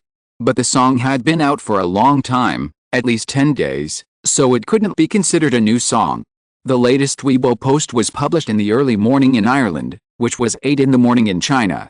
There was no text, just a video, but now the replies and reposts have both exceeded 10,000, and the likes have reached 400,000. It is currently ranked 9th on the Weibo topic list. Yukai didn't dare to open the comments. The cover was a picture of Yukai playing guitar on the sofa in the band's bar last night. Did I sing last night? Saoirse wanted a song. It seemed like she had written one last night. Was it the one they sang? Yukai quite liked that song. Yukai found a comfortable position on the bed again, holding the milk cup in his right hand and clicking on the video with his left. As soon as the guitar sound came out, Yukai felt something was wrong. The prelude had changed. In the video, Yukai looked drunk and ready to collapse, yet he continued to play guitar, seemingly even better than when he was sober. Saoirse played the violin beside him. Several other musicians accompanied Yukai. She played the fiddle in an Irish band, but she fell in love with a Finnish man. His phone fell onto the quilt. Luckily, the water bottle didn't fall. Yukai finished his milk and picked up his phone again. This wasn't the song he wrote last night. Yukai admitted that he'd been moved, so he wrote a more subtle song about love. But compared to this one, the one he'd originally prepared felt a bit weak, unpresentable. But it was too explicit. The melody was based on the song he'd written earlier, Mine at 5, an Irish folk song with a hip-hop twist common in European and American music, told in English with a hint of Irish accent, telling a beautiful story. These lyrics. What exactly happened after he lost consciousness last night? After Yukai finished singing, before he even put down his guitar, Saoirse wrapped her arms around his neck, and the video went black. Why was there no more? Yukai subconsciously licked his dry lips. Saoirse's voice came from outside. Wake up, you sleepyhead. We agreed to record today, and it's almost 11. When did I say that? Don't take my drunken words seriously. Go buy me some clothes first, Yukai said. That's right, Saoirse said from the doorway. Stay home and don't move. I'll be back soon. Yukai slid back into bed. Although he wasn't singing the song he'd written, he'd achieved his goal, and the results far exceeded expectations. So what was there to worry about? St. Stephen's Hotel. Kei's Hengming of Hanron Film and Television had been up all night in the lobby, wondering why Yukai hadn't returned yet. He'd arrived in Ireland yesterday and knew from Yukai's travelogue that he was staying at this hotel. The video he'd posted in the early morning also confirmed that Yukai had been at the bar outside the previous night. Why didn't he go back to the hotel? He couldn't bear it any longer, so he booked a room and told the receptionist, if the person in the photo comes back, please tell me someone is waiting for him. Here's my business card. He took the card and handed it to the receptionist. The hotel wouldn't give you information about the guest directly, so the only way was to ask the receptionist directly. If Yukai agreed to see him, Kei's Hengming would have a chance to find out which room Yukai was staying in. Chapter 39 Song Recording. So far, Yukai has written 4 songs. One of them, A.Dio, was given to Zhang Zi, but the copyright remains with him. The other 3 are his own. However, these songs are only available on Weibo, so Yukai and Saoirse are working together to create a studio version and upload it to music apps. Last night's untitled song went viral online, bringing with it the resurgence of his previous Sleepyhead track. The traditional European folk style, combined with Yukai's gentle voice, has captivated countless listeners both domestically and internationally. The demand for Yukai's studio version is growing, and Yukai can't ignore it. After all, it's another way to make money. Saoirse and her team will handle the accompaniment. While their band isn't well known, they are highly professional and more than capable of providing accompaniment. Saoirse also helped connect them to the recording studio they're currently in. Ireland doesn't have many well-known singers, but regardless of nationality or ethnicity, there are those who dream of music and dedicate much of their lives to supporting it. Just like Saoirse's band and the bar's love band, Their music has never been profitable. Love was a bit better, at least they had a bar. The studio's owner also wanted to promote Irish music. He owned a hotel in Dublin, close to Dublin Castle, and many foreign tourists stayed there. So, while his main job was to run the hotel, his sideline was to run the studio. Irish bands recorded their songs there, and he only charged a small fee. When Saoirse brought Yukai in, the owner was already waiting outside the studio. He was bald, about 40 years old, with a large beer belly. This is Sylvie. Before Saoirse could introduce Yukai, Sylvie came over with a beaming smile, shook his hand, and asked, "How are you, Yi? I'm so glad to see you. You write amazing songs." "Hello, Sylvie too." The studio was located in a small, single-family house by the river. From the outside, it looked like a residential building, but once inside, every room had been completely renovated. With the exception of a lounge, everything else had been remodeled. Sylvie showed Yikai the equipment here. The tuning, mixing, and down-mixing, while not the best, they were top-notch. Sylvie basically charged him at cost. Because he liked Yukai's song from the previous night, Sylvie wanted to record it for free. However, Yukai was recording for profit and wouldn't let anyone help him out for free. He settled a bill based on the same rate he'd paid the Irishman. Not many people came here, so to give Yukai the best possible recording environment, Sylvie turned down all the reservations for that day. From recording the band's instrumentals to the vocals, a single day might not be enough. The band was chatting in the lounge when they saw Yukai and Saoirse arrive. One of them said, "I didn't expect minute 5 to turn out such a great song." "Thank you, Yi." Saoirse counted the people and asked, "Isn't Arthur here?" "He's not feeling well and is resting at home for the next 2 days. If you need the whistle, I'll be there." Sylvie asked, "Yi, have you finished the sheet music for the instrumental?" "Not yet." He couldn't remember when he wrote the song, so how could he remember the sheet music? Last night, after getting drunk, Yukai not only wrote a song but also the instrumental for the Love Band. Even Zuxin wouldn't do that. But after watching last night's video, he'd already recalled the entire song's instrumental, even tweaking it to make it even more melodious. Yukai borrowed a computer and printer here to finish the instrumental, leaving a blank space above it. What should he name it? Recalling a line from the lyrics, Yukai simply wrote "Galway Girl" as the title. Recording the instrumental alone took 5 hours. Yukai had been working on this song all day today, and he had to work on Sleepyhead tomorrow, but this one was simpler, or perhaps even cleaner. It didn't require a lot of instrumentation, a good voice and a guitar would be enough. He definitely wouldn't be able to return to the hotel for the next 2 days. It was a long way from here, covering half of Dublin, so it would be more convenient to stay at Saoirse's house. But he still had some luggage at the hotel. So, Yukai asked Saoirse to go get her things from the hotel. 2 songs, 2 days. Yukai gave the band and recording studio a total of €1,400, which means that a complete song only cost 5,000 yuan. The singer will broadcast a finals live at the beginning of next month. This time, Zhang Zi broke through the resurrection round and needed a guest singer for the finals.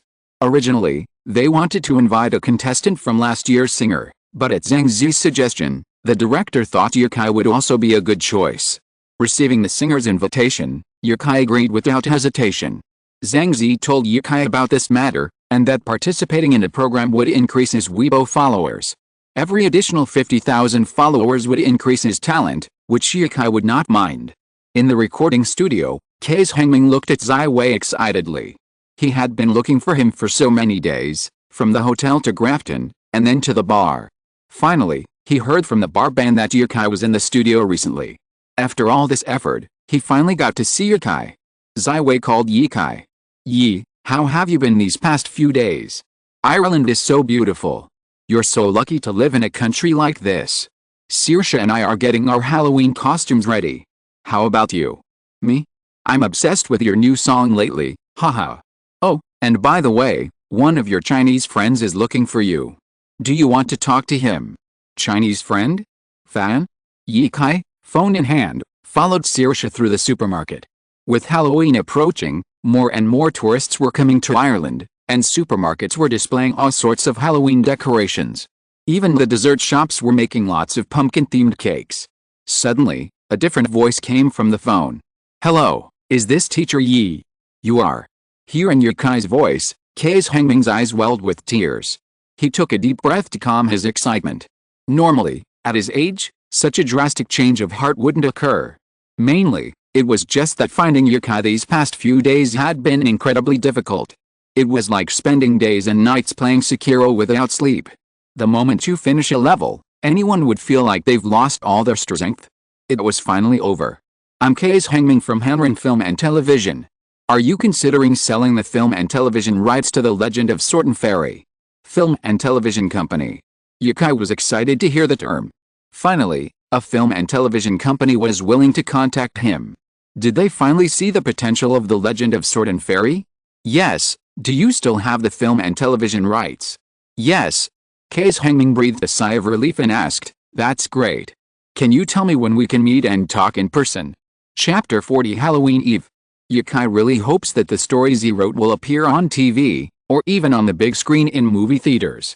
A story, written by Yukai in the dark, from the initial conception to complete story, and then to words to be printed. Finally, it becomes a real person and appears on TV. This process, just thinking about it makes Yukai very excited. In fact, it is not just Yukai, any story writer hopes that his work can be adapted into film or TV work. Yukai waited for a long time, but no film or television company contacted him. In a coffee shop, Yukai met Kei's Hengming. Kei's Hengming's hair was combed up and slicked back, but it was shorter than Chow Yun-Fat's hair. He was very thin, about 1.7 meters tall, but he probably weighed only a little over 100 pounds. He took a sip of coffee and smiled bitterly. "Teacher Yi, it's so hard for me to find you." "What's wrong?" Yukai asked. "Although you left your phone number in your work, I can't get through. The website has been in contact with us, but they've refused to notify you. The publisher is also busy with the release of your new book and can't reach you. And I really love the story of Xianjian, so I had no choice but to come to Ireland to find you." Kishi.com, having been tricked by Yukai, certainly wouldn't help him contact the film and television companies. After all, they didn't own the copyright, and even if they sold it, they wouldn't make any money. The publisher was small, and the editor-in-chief was constantly away on business dealings with distribution. His own phone, well, okay. Yukai had forgotten he had enabled the block incoming calls feature. His phone number had been listed in the comments section of Kishi.com. Without it, he'd received numerous calls from netizens. "It was my inconsiderateness. I should have told the publisher," Yukai apologized. He hadn't expected someone to travel all the way from China to Ireland to find him. But it also showed how much they valued his book. "Teacher Yi, I won't beat around the bush. After all, I came to you specifically to adapt A Legend of Sword and Fairy. The sooner we finalize it, the easier it will be to find a film. What do you think?" Kei's Hengming was anxious. He was probably the person in the world who wanted the rights to The Legend of Sword and Fairy the most. He loved the story so much, and his intuition told him it would be a hit. This was his final gamble. "I think so too," Yukai said, sitting upright. "This is my first book, and my first time dealing with adaptation licensing. I'm not very knowledgeable. Can you explain it to me?" "It's my job," Kei's Hengming said. If Yukai had signed with Kishi.com, Kishi.com would have negotiated the contract for him. If the website hadn't transferred a portion of the payment through its backend, the author wouldn't even know their work had been acquired. The film and television rights for a popular work typically cost tens of millions. It was impossible for Hanrin Film and Television to fork out $10 million for The Legend of Sword and Fairy. They were counting on that last $10 million to turn things around and give Hanrin Film and Television a few more years of life. So they had to negotiate the adaptation license with Yukai. It was a one-time deal, meant for a single film, but the copyright remained in Yukai's hands and could be sold to others later. But Yukai didn't like this. Another option was to negotiate a profit-sharing agreement with them. The film adaptation rights for Chinese Paladin would be given to them, and Yukai would receive a percentage of any future profits related to Chinese Paladin. After 2 hours of discussion, the two men finalized the contract, offering Yukai a 10% profit plus 2 million Chinese yuan. Kei's Hengming breathed a sigh of relief as he watched Yukai sign the contract. The weight of worry finally settled. He found Yukai quite approachable. After listening to Kei's Hengming's explanation of his company's predicament, Yukai decided that while he might not trust Hanrin Film and Television, he believed in his work and was willing to give it a chance. By the time they parted ways, it was already dark. The cafe wasn't far from Saoirse's house, so Yukai didn't take a taxi, but walked back from the street. Over the course of a few days, Yukai had become a true Irish local. Most businesses didn't make extensive Halloween preparations. Halloween activities primarily took place in residential areas or parks, such as St. Stephen's Park, where Yukai had previously lived. While Halloween was primarily for children, it was also a day for adults to relax. No matter how serious you might be at other times, on this day, you don't have to think too much. Put on that chunibayao outfit you've always wanted, a mask, or heavy makeup. Don't worry about whether it's too embarrassing, because the people outside will be dressed even weirder than you. Yukai was still thinking about tomorrow's activities when he approached a metal gate and heard a scream. Whack-a-cack-a-ca. A skeleton. Black clothing rustled in the cold wind. There was no body underneath, not even legs. 30 centimeters off the ground, it floated in the air, emitting an eerie cry. Yukai's face immediately changed, and he broke into cold sweat. He took a few steps back. Could the legend be true? Taking a few deep breaths, Yukai silently recited the core socialist values. The more he thought about it, the more bizarre it became. How could such bizarre things exist in the real world? So he walked over again. Whack-a-cack-a-ca. The green skull face lit up again. This time, Yukai didn't hide, but stared intently at the ghost face. It was fake. The light behind the skull was causing the light to illuminate. After taking a few steps back, the lights went out. After walking up again, the sound effects and lights came back on. Tisk. This was a residential building. The road Yukai took was outside the wall of this residential building. Their main entrance was 2 black iron doors. The skull face was fixed on the iron door, and its clothes were black sheets. As long as someone entered within 2 meters of the skull, it would light up and let out a weird laugh. Scared by this, Yukai always felt that the road tonight was particularly gloomy. Back home, Saoirse had eaten pizza in the evening and left half for Yukai, but it was cold now. She was sitting on the sofa with her legs hugged, watching TV and eating chocolate. "Buy so much candy?" Yukai asked. "I need to give it to the kids tomorrow, otherwise some of them will get really naughty and annoying." She threw the chocolate on the table, jumped off the sofa, and said, "I've prepared clothes for you to wear tomorrow. Try them on and see if they fit you." Saoirse rummaged through a bag at the side for a long time and pulled out an outfit you only see in movies, a handsome leather jacket and a long scarlet windbreaker. "Vampire." "Yes," Saoirse nodded and said, "try them on. You'll look really handsome in this outfit. I'll put some makeup on you, and you'll shock the whole crowd tomorrow night." Yukai pointed to the bag of clothes and asked, "Where's the other one?" "We've resumed double updates, and are asking for recommendations, favorites, and comments. I wish all my fellow readers good health, and even when you're staying home, please exercise. Come on, Wuhan." Chapter 41 Halloween. The other piece of clothing was a distinctly oriental one, but not from China, but from an island nation next door. A beautiful death hero costume, cosplaying the half-hollowed Kurosaki Ichigo from Bleach, complete with a decorative katana and a half-faced mask. With the added talent points, Yukai's height had reached 1.8 meters, and his figure had improved. The beer belly from long hours at the computer had transformed into six-pack abs. Donning this outfit, slanting the slender katana at his side, he exuded an awe-inspiring presence. Halloween had arrived. As night fell, countless people in bizarre costumes left their homes, stomping the land, creating a scene of demonic chaos under the moonlight. During the day, there was a Halloween parade, but participating required a long walk, so Yukai and Saoirse didn't go, just watching from the roadside. October and November are the busiest months for tourists to visit Ireland, many of whom come for Halloween. As darkness fell, Saoirse urged Yukai to get dressed and set off. They were heading to a pub called Temple Bar. They'd heard it was one of Ireland's most famous pubs, frequented by nearly every tourist visiting the country. It was also the place where the Halloween atmosphere was most intense. Unlike taverns like Love Band Bar, Temple Bar's entrance was directly on the street, with a transparent glass door. Even before entering, one could see rows of drinks on the bar. Inside, the lights were bright, and 2 wooden figures resembling ghost brides stood upright, their eyes fixed on the window. Inside, a whole silicone head sat atop the sign. Spider webs were everywhere, but they were high, over 2 meters high. Passers-by wouldn't get caught unless they jumped too hard. From the ceiling hung many bat dolls, each over 50 centimeters tall.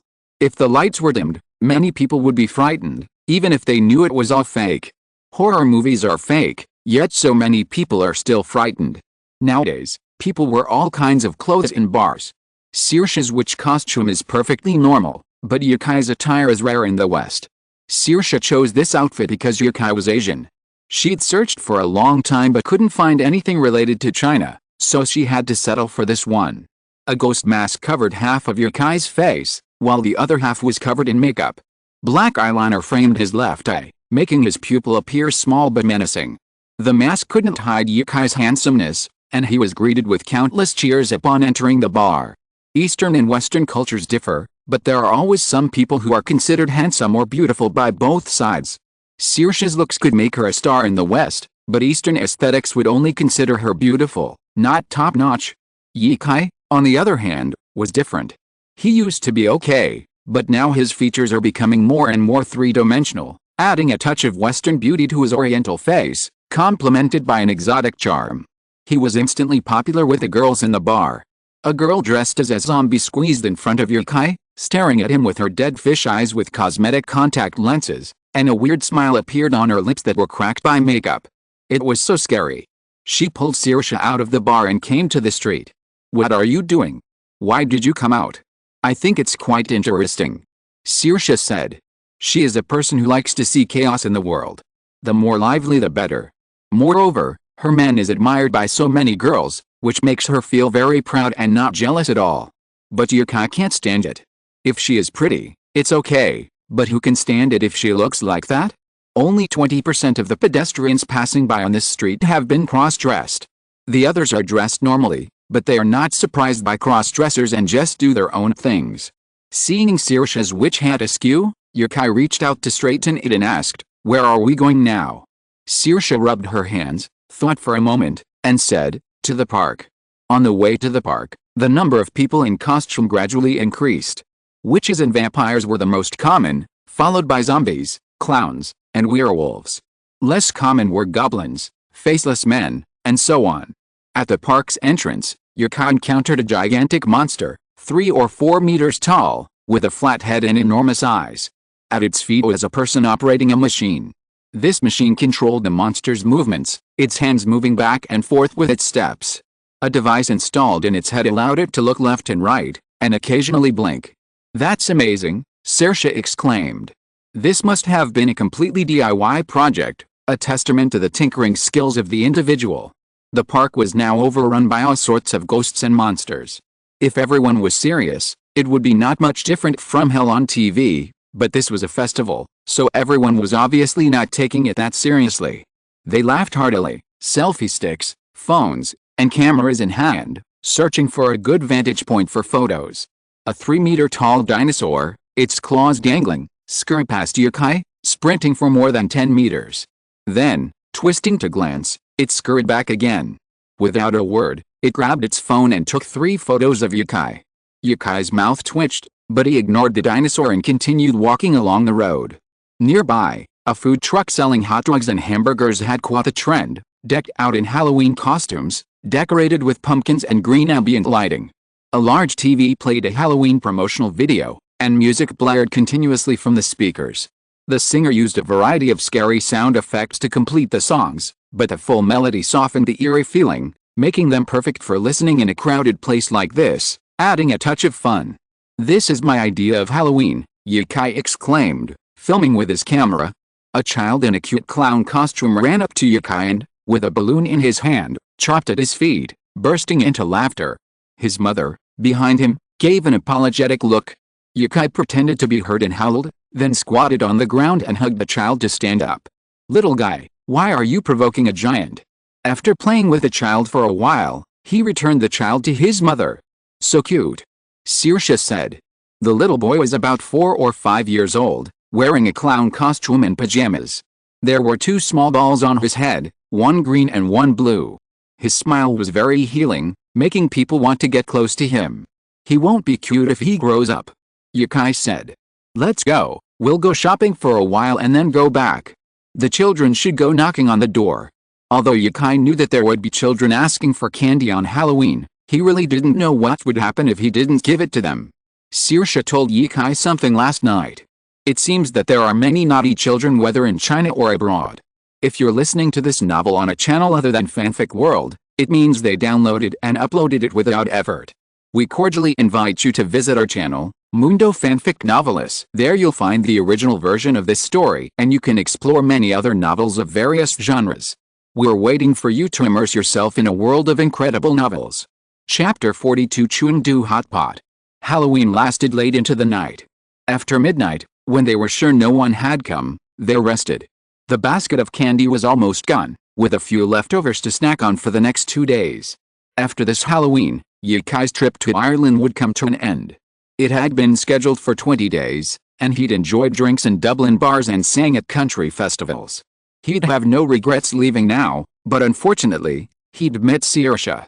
The day Yikai left, the weather in Dublin was gloomy, as if a downpour was about to fall. Saoirse helped pack the gifts Yikai was going to take back home. Some were for his family, while others were gifts from Saoirse herself. She'd even chosen a black suitcase specifically for the occasion. "Don't see me off later, or it'll be hard to say goodbye at the airport." Saoirse laughed and said, "What's there to be sad about? You've been thinking about this for the past few days. Are you going to be an astronaut and can't come back to Earth, or are you trying to dump me?" She was very relaxed. Saoirse didn't think a little time apart was a big deal. If all else fails, he could always go to China to find Yikai and travel for a while. Even so, as Yikai prepared to go through security, Saoirse burst into tears. Yikai walked back, hugged her, and wiped his tears, saying, "I thought you were so optimistic because you looked ugly when you cried, but I didn't expect you'd still be so beautiful. Don't cry, my goddess." Saoirse pushed Yikai out, yelling, "Get lost. Don't worry, it won't be long before we meet again." The flight from China to Ireland took 14 hours, and the return trip took over 10 hours. They arrived in China at 9 p.m. Yikai had slept in the plane, but now he didn't want to sleep due to jet lag.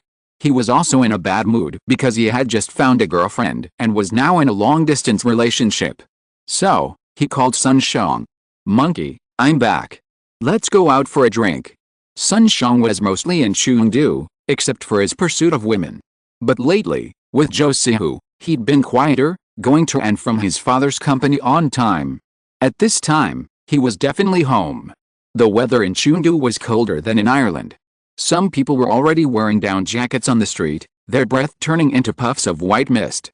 Yikai took the subway home to put his things away, then went to the garage to drive his old friend, who hadn't used it for almost 2 months.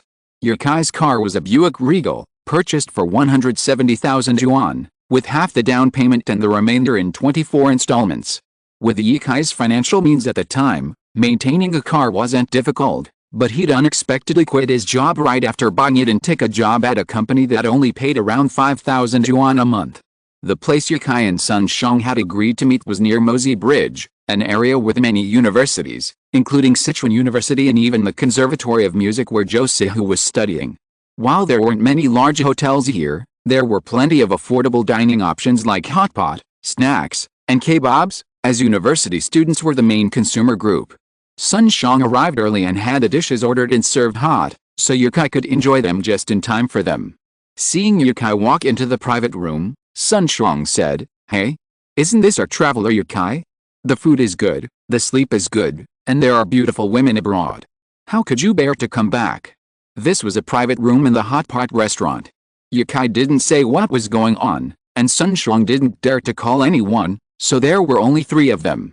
Zhou Sihu, Sun Xiang, and Yikai. Yikai wanted to ask Sun Xiang how to deal with such a long-distance relationship, but now that Zhou Sihu was there, Yikai didn't want to ask any more. He kept the matter in his heart and said with a smile, "Hey, what are you talking about?" He sat down, picked up a piece of beef and put it in the pot, and said with emotion, "I came back today to wash my stomach. I'll eat something first, you guys can do whatever you want." Only residents of Sichuan province can understand this feeling. After being away for a while, returning home doesn't feel like returning home. You have to have a good hot pot meal to feel your soul has returned. Zhou Sihu asked curiously, "How is it abroad?" "I have never been abroad, but I have seen the travel notes and videos you posted. They are so good, and the photos are beautiful, too." I'm so envious. What's there to envy? Yukai coated the beef with dipping sauce. I can also write about this meal back in Chengdu vividly. I'll write it and send it out later. After eating the beef, Yukai said, actually, I think the real meaning of traveling abroad is not to see the mountains and rivers and scenery, but the humanities and traditions. I've been in Ireland for so long, and I seldom go to places where there are many tourists. The Celtic people really surprised me a lot, and I also gained a lot from this trip, but these things are not reflected in the travel notes at all. So if you have the opportunity, I advise you to go out and travel by yourself. Don't envy others. Envy is useless. But I don't have time. Josiah said. Sun Shang nodded and said, don't be so careless. You think everyone has as much free time as you? I have to go to work, Sihu has to go to school. We'd better spend that time figuring out how to get things done. Yukai ate his food and scoffed, then wait and see my travelogue. I'm going to sort it out when I return home, rewrite it, and publish it as a book. Travelogue. They both said in unison. Yes, travelogue, Yukai said firmly. The publishing house approached me initially, and then I thought it was a good idea, so I'm going to publish a book to test the waters. If it's well received, I'll probably publish a book every year. Since he was traveling abroad to earn inspiration and money, Yukai had no shortage of writing material. With so many countries and nationalities in the world, Yukai could write about them for decades. If he wrote in more detail, he could fill several books on each country. Sun Shuang envied Yukai's life. Although he had a car, a house, a beautiful girlfriend in college, and even tens of billions of dollars waiting to be inherited, none of that compared to Yukai's current carefree lifestyle. He sang a song while half drunk and became famous all over the world, and wrote a book out of nowhere and became popular all over China. Even Sun Shang himself didn't know when Yukai wrote a book. It felt like he just copied and pasted a million-word novel without any movement. By the time he knew the news, everyone around him knew it. For a while, the whole circle of friends was discussing whether Lin Yoru or Zhao Linger was better. Ancient times, big brother. What's the point of discussing who is better? They are all wives. By the way, there is one more thing. Sun Shuang said. He put down his chopsticks, took out a set of Xianjian books, and said, sign a few autographs for me. My old man likes this book very much. If you sign it, I will give it to him as a birthday present. Chapter 43 Photography Award. Sun Shuang's father, Sun Dezhao, was in the real estate business. Anyone who managed to establish themselves in Chengdu's real estate industry was no simple character. Two of the best residential complexes in New City District were developed by Sun Dezhao. Yukai took the book and said, this is my first autograph. It's very valuable. Keep it as a family heirloom. Who knows, it might be worth tens of millions someday. Go home and sleep early tonight. I dream about everything, Sun Shuang scoffed. Brother Yi, Josiah said, there's a rumor online about your new book coming out. Is that true? Huh? Where did you see it? Nirvana in Fire was still in the pre-production stages, with no promotional plans announced yet. Could it be RuPaul Culture trying to hype things up? Xianjian had great potential, and the month before a new book's release was always a period of growth. Announcing a new book at this time was unclear whether it was a good or bad thing. I saw it on Weibo. People are still discussing it. There's a new book, Yukai said. It's best not to spread this news. I'll go back and check with the publisher later to confirm the information. Let's have a toast. The three of them drank juice instead of wine. Yukai was quiet during the meal, so it became Sun Shang and Josiah's time to show affection. Unable to bear this any longer, Yukai ate faster and left after he was full. He said he was drinking, but in reality, he'd been drinking juice the entire time. Yukai had driven, so he couldn't drink. Sun Shang knew Yukai's alcohol tolerance. After 2 bottles, he'd start talking nonsense, so he never offered him alcohol. After a meal of authentic local cuisine, Yukai felt much better, enjoying the drive. He had nothing to do for the next 2 days, so he could go back to his parents' house and rest. The old couple had been running the barbecue restaurant for years, and no one knew how much they'd made, but this time, he'd made a killing, enough to buy 2 or 3 apartments in Xiancheng. Besides the 10% share of the film and television rights for Chinese Paladin, he also had 2 million yuan in cash, and with the over 1 million yuan he'd earned from traveling, he now had nearly 3.5 million yuan in his bank account.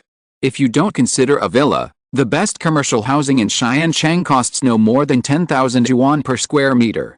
He also had to get the car back. He traveled extensively, so he rarely drove, and he couldn't leave it idle all the time. So he drove it back home and let his parents use it. When Yukai arrived at his house in Chengdu, he called Zhou Kaiwen to ask about Nirvana in Fire. There's something like that. One of our employees mentioned it during a chat, and someone took a screenshot and posted it online. But it doesn't have the title or the content, so it's not a big deal. Is that so? Yukai understood and said, how about this, let's put it aside for now. I should be performing as a singer soon, and I'll see if I can take advantage of that to advertise. Sure, the sales of Xianjian have been declining these days. The popularity we built up online has been expended. Sales will go up when you announce your new work. That was Yukai's point. I have something to tell you, Yukai said. The film and television rights have been transferred to Hanrin Film and Television. News should be out in the next few days. There's a classic saying, a lean camel is bigger than a horse. Although Hanrin Film and Television has been struggling in recent years, as a last-ditch effort, a little publicity will naturally attract many of its former fans. After all, they'd produced many excellent films and TV series before. Wouldn't they be buried with nostalgia if they didn't sell it now? Really? Zhou Kaiwen's listless tone brightened. For an IP, all versions complement each other.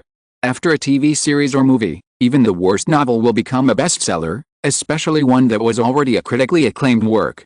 Of course it's true. No wonder I heard the magpie call today, it was waiting for me. Yukai was concerned about the current sales of Xianjian and asked, how many copies have been sold so far? A total of 950,000. The fourth installment has clearly sold more than the other three. How about you, Mr. Yi, take the online version down. It's too late to do it now, so he might as well give it to readers as a bonus. If he wanted to take it down, he had to do it before the book went on sale. Now, no matter what excuse he used, many people wouldn't buy it. Besides, after reading the free portion, they'd have to pay for the rest. It could be considered a marketing strategy. Yukai was already quite satisfied with a figure of nearly 1 million. Rip's rule was to settle accounts once a season, so by the end of December, he should have had 5 million in revenue. That's it, I'm hanging up now. It's getting late, go to bed. It was almost 1 in the morning. Yukai needed to adjust to the jet lag, so he wouldn't sleep tonight and would rest tomorrow night. His current body wouldn't be a problem staying up for 2 nights. He'd drive back home tomorrow. Sitting at his computer, Yukai opened his cloud drive to organize all the photos he'd taken. When he saw the section about the snowy area, he suddenly remembered he'd entered a photography competition. The first row of the Huaxia Photography Network announcements listed the winners. Yukai searched for a long time before finally spotting his name among the 50 photographers who won 3rd place. 3rd place?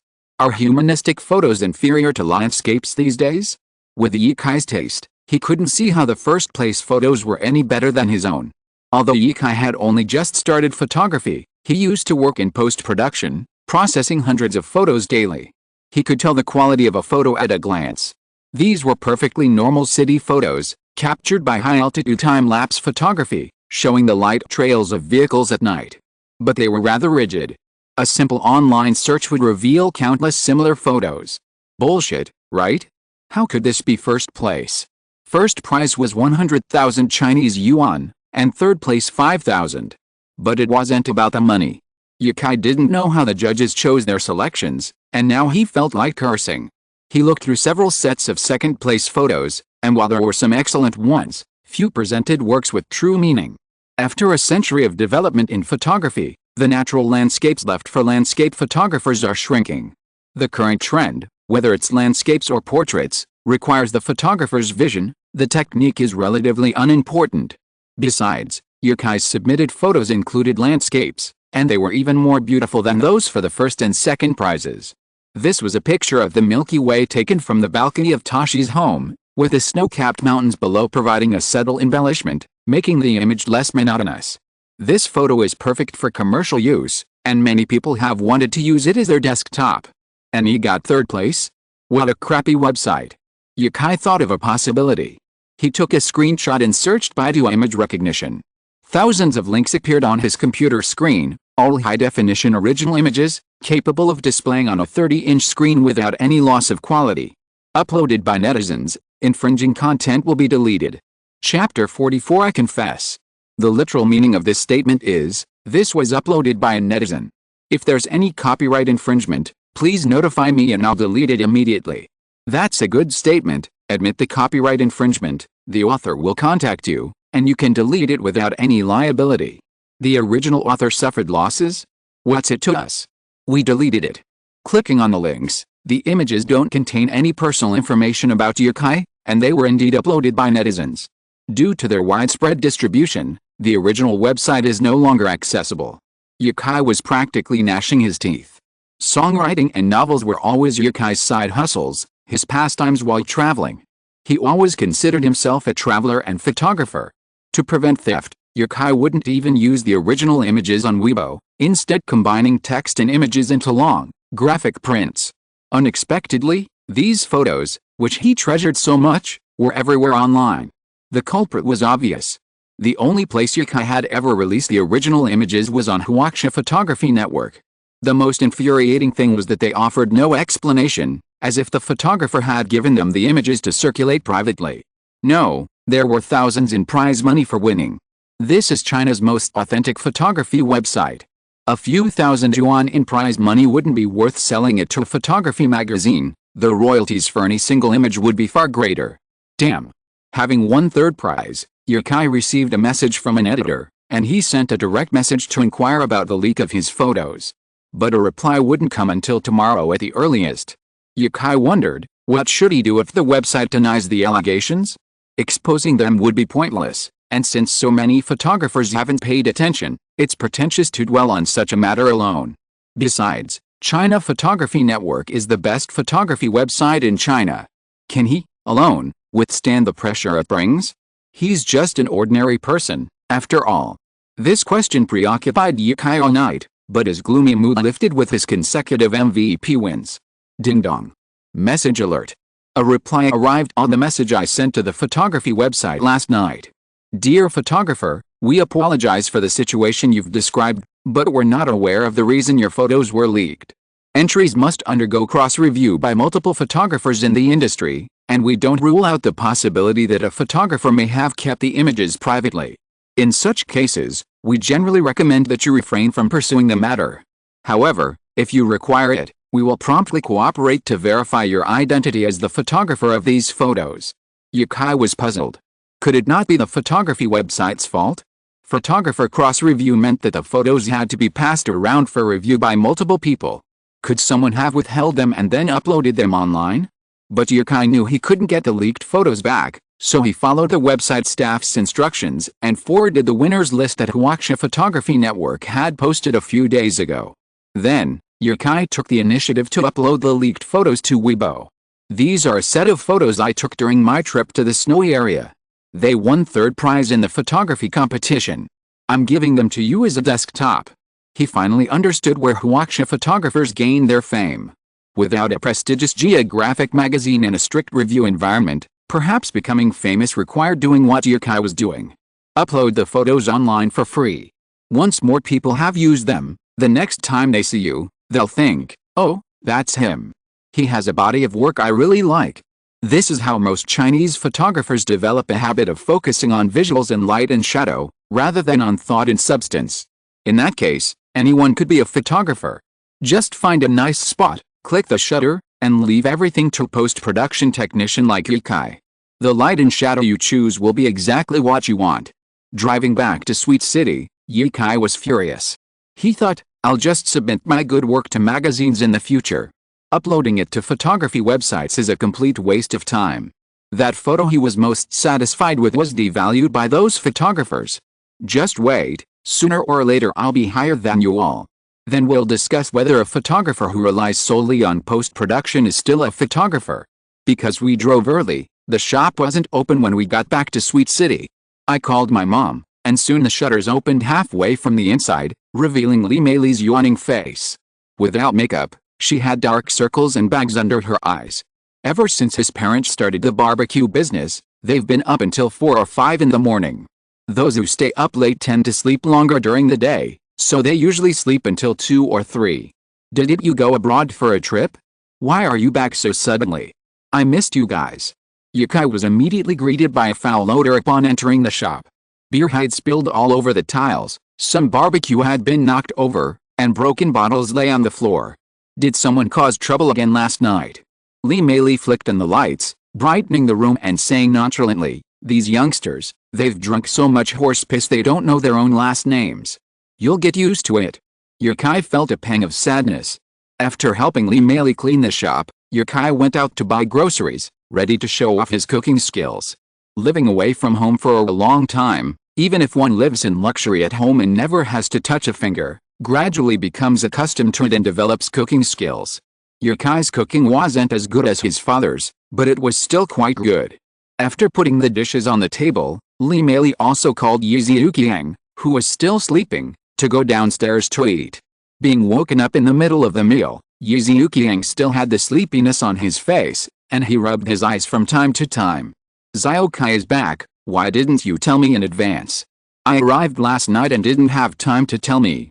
Saying that his parents were both there, Yukai said directly, "Dad, Mom, have you considered buying a house?" Yukiang looked at Yukai and said, "Have you found a girlfriend? We have saved some money over the years. We can buy you a house and pay a betrothal gift. It's enough. But if you want to live in a good house, you can pay the loan yourself." Lee Mei also perked up, with a happy face. "Ziokai has a girlfriend? What does she look like? When can you bring her back so we can meet her?" "Stop." Yukai interrupted the topic. "We are not discussing the topic of girlfriend now, but the topic of house. No, the topic of whether you want to retire and take care of your old age." Yukiang slammed his hand on the table and said angrily, "Nonsense. Yet, Yukai, you are capable now, do you think we are old?" He offended everyone. "That's not what I meant," Yukai said. "I'll be honest. The truth is, I wrote 2 books, one of which has already been published. The royalties for the past 2 months are almost 5 million. And this book is going to be adapted into a TV series. The copyright sold for 2 million, and there will be a share of the profits later. The other one will probably be released around Christmas, and my travelogue will also be released around that time. What I meant was that our family is rich now. There's no need to be so busy every day and stay up so late at night. Seeing you so tired, as a son, it hurts me. Mom used to be so beautiful, but now you have more and more white hair every year." Clap, clap, 2 pairs of chopsticks fell to the ground, and the couple looked at each other. Chapter 45 Family Gathering. From the kitchen came the sounds of running water and the clatter of dishes. Yukai was washing dishes in the back. Lee Mei lowered her voice and whispered to her husband, "Do you think what Ziokai said is true? Just write a book and make millions? When has money ever been so easy to make?" Yukiang, his heart agitated, lit a cigarette with trembling hands, took a long drag, and said calmly, "Didn't Ziokai write some stories when he was in the student union? It must be true. As for whether the money is easy to make, just look in the mirror and see how we look. He's such a good boy. I worked hard for 6 years, day and night, and only saved a little over 700,000 yuan. He made 10 times that in just a few months. I knew Ziokai would be successful sooner or later. That's great." Lee Mei pursed her lips to hold back tears of excitement. Yukiang appeared calm, but his hands were shaking as he smoked. He knew it was only a matter of time before his son's income surpassed his own, but he had never imagined that day would come so soon. It's hard to describe the feeling that surged in his heart at this moment. There was emotion, sadness and fear. What Yukai said before resurfaced in his mind and kept repeating. Retirement, retirement. His son earned several years' income in just a few months. What's the point of him being busy anymore? Who doesn't want to take some time off to do what they like? At this moment, he really felt that he was old. At this moment, the sliding door was opened and someone shouted, "Boss, boss lady, hello? What's going on?" Lee Mei hurriedly wiped away her tears and said, "Sorry, we are closed today." "Brother? Why are you here?" The person who came was Yukai's uncle, Lee Mei's biological brother, named Lee Dashin. This shows the level of naming of grandpa. Yukai's grandpa was also a remarkable person. He practiced martial arts since he was a child. He performed the fire dragon fist to perfection and with great vigor. It was said that when he fought, 7 or 8 young strong men could not get close to him. He also claimed to be a descendant of Li Zichen, a fact that excited Yukai for days. But after some research, He discovered that Li Zicheng had no descendants, and he even found over a dozen people claiming to be his descendants. Forget it, they were all fake. When his grandfather was young, he wandered the world and had a son and a daughter, neither of whom would learn martial arts from him. Later, he returned to Xiancheng and opened a martial arts gym, but still no one came. Back then, people couldn't even afford food, so who would practice martial arts? He had old-fashioned values and favored sons over daughters. When his uncle gave birth to a daughter, he was so angry that he didn't even look at his aunt for a month. Then, Ye Kai was born, the only one in 3 generations to inherit his legacy. You can imagine how favored Ye Kai was at that time. At the age of 7, Ye Kai was still learning martial arts from his grandfather, but a car accident took his life. Without anyone to teach him, Ye Kai naturally stopped practicing. By then, both families had started businesses. His uncle made beverages, a small company called Liju, but their products were sold only in the Xiancheng area and were unknown outside of the city. Li Meili and Yi Ziuqiang had been making peanut candy for over a decade, and it was going well. Then an earthquake wiped everything out. Ye Kai cleaned up the kitchen when he felt someone behind him. Turning around, he saw his uncle standing at the door, looking at him with a look of satisfaction. "Uncle," Ye Kai called out. "Yes," Li Dashin nodded and said, "Your parents just told me, brat. Good job." Presumably referring to the book, Ye Kai smiled sheepishly. In their family's values, purely intellectuals were looked down upon, and family gatherings were always filled with criticism of experts and scholars. Li Dashin glanced outside and whispered, "Your parents are still young. Don't let them be idle. You're still young, but the biggest fear of old age is having nothing to do." He patted Ye Kai's arm, surprised. "Huh? Why do I feel like you've grown taller?" "Never mind. Remember what I said, but don't keep this shop. It's bad for your health." Li Dashin had just stopped by to see if his sister was there and chat. Unexpectedly, Ye Kai had also returned, so he suggested that the two families have dinner together that evening to bond. It was fitting. When they were young, their families lived close together and visited frequently. Ye Kai and his cousin were like real siblings. It must have been a year since he last saw Sister Ping. Ye Kai continued to organize his travel notes. There was a huge difference between having inspiration and not having it when writing. But his talent was gradually improving. His memory and logical thinking skills had greatly improved, so there was no need to worry about his writing style. When he had a flash of inspiration, his writing was just as good as when he was feeling inspired. "I got a call from the singer and Zhangzi that afternoon. They're going to Hunan in a few days for the first rehearsal and to finalize the song. My parents don't even know Ye Kai has written a song yet. This season's singer finals will be live at the end of the month, so I'll give them a surprise then." The evening gathering is at a hotel not far from the barbecue restaurant. This area, thanks to the Wondat Plaza, has become a central hub in recent years, with many fine restaurants and hotels. However, for family gatherings, hotels with large round tables are preferred. As my parents and I walked there, we spotted Sister Ping from a distance, holding her child. She was waiting for us at the hotel entrance. Sister Ping's name is Li Liping. With big eyes and a delicate nose, she's a true Sichuan beauty. She's 1.72 meters tall, likely inheriting her grandfather's tall genes. No one in the family is under 1.70 meters tall, not counting my aunt, who's around 1.60 meters. "Sister!" Ye Kai exclaimed happily. "You've grown taller." Li Liping exclaimed in surprise. Boys rarely grow after the age of 20, but his height had increased by 2 centimeters, reaching 1.8 meters. He now wore shoes with high soles, which made him look even taller. His sister took Ye Kai to the private room they had reserved, where his uncle and brother-in-law were sitting together drinking. His brother-in-law's name was Zhou Jun, and he was the lobby manager at the 4S dealership where Ye Kai bought his car. "I'll tell them to serve the food when they arrive." Li Dashin pressed the call button, signaling the waiter to bring the food. Since the food hadn't arrived yet, "Let's drink first." His uncle smiled brightly and asked his brother-in-law to pour Ye Kai a glass of wine.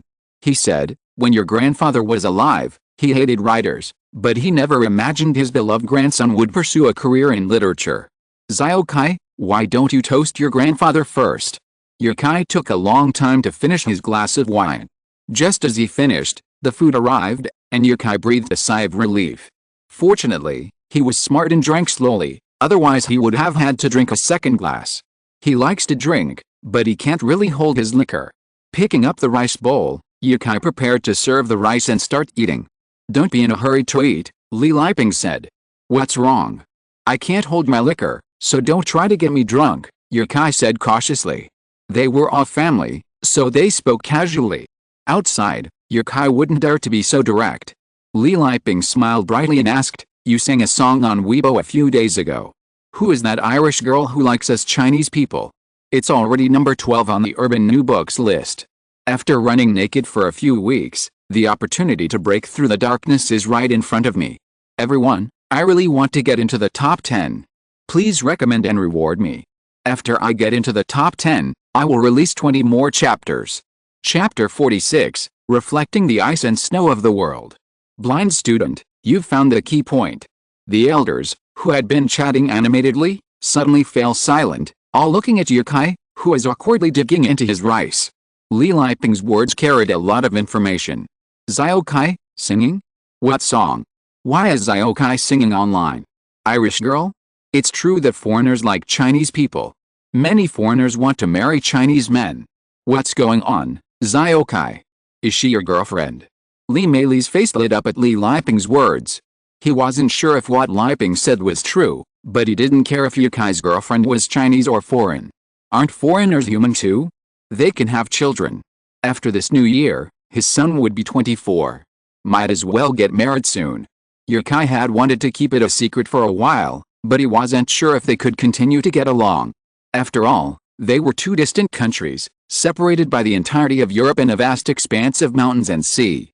For now, Yukai saw his mother wanted to speak and immediately said, let's not discuss this topic. Let's just say we had a relationship. She's doing well overseas. Why would she come to China with you? Li Meili sighed and said nothing. Her son was right. Why would someone leave their hometown and come to China, thousands of miles away? His uncle took the initiative to divert the topic and started to persuade each of them to drink. Soon, the men were all drunk and flushed. As the topic opened up, each one boasted more than the other. As the leader of a small business, Li Dashan's drinking culture was ingrained in him, and he couldn't change it even when facing his own family.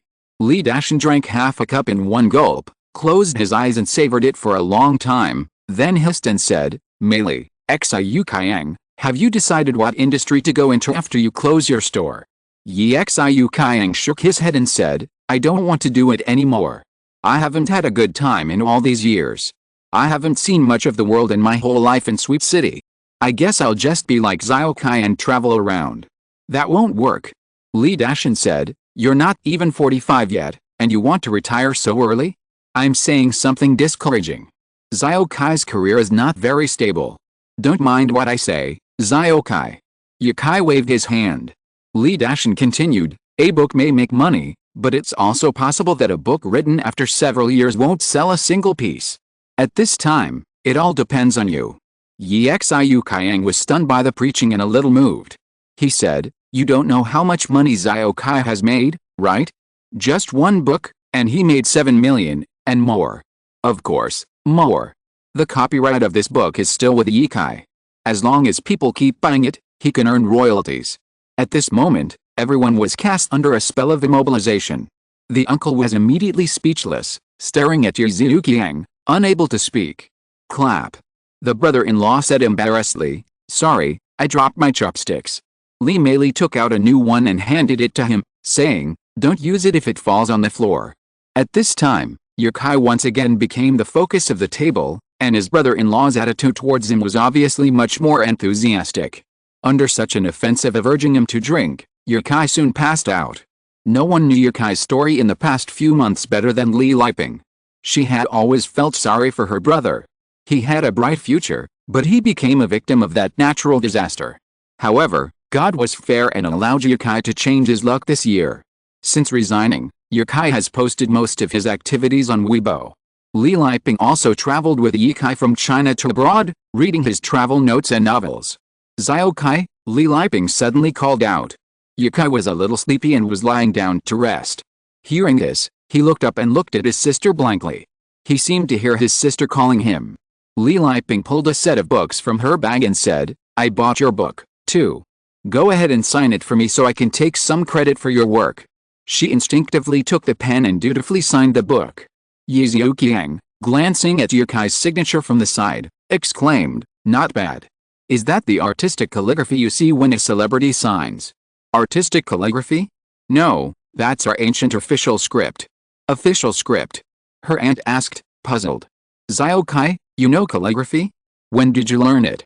Li Liping took the book, looked at the unique handwriting with great satisfaction, and said, "Classic calligraphy is very difficult to practice. Xiaokai must spend a lot of time practicing." As an elementary school Chinese teacher, she only had a superficial understanding of calligraphy, so she could tell Yukai's handwriting was good, but she couldn't tell the specifics. It was like a picky eater who, upon tasting their favorite dish, only recognizes the aroma but can't discern the essence of its flavors. The uncle took the book and tried to read it, but it was hard to see clearly from a distance, and he wasn't wearing glasses. So he said, "I think I saw some brushes at the bar earlier. I'll ask if they have larger paper." He was eager to see Yukai's handwriting. Although he knew nothing about calligraphy, that didn't stop him from admiring his nephew.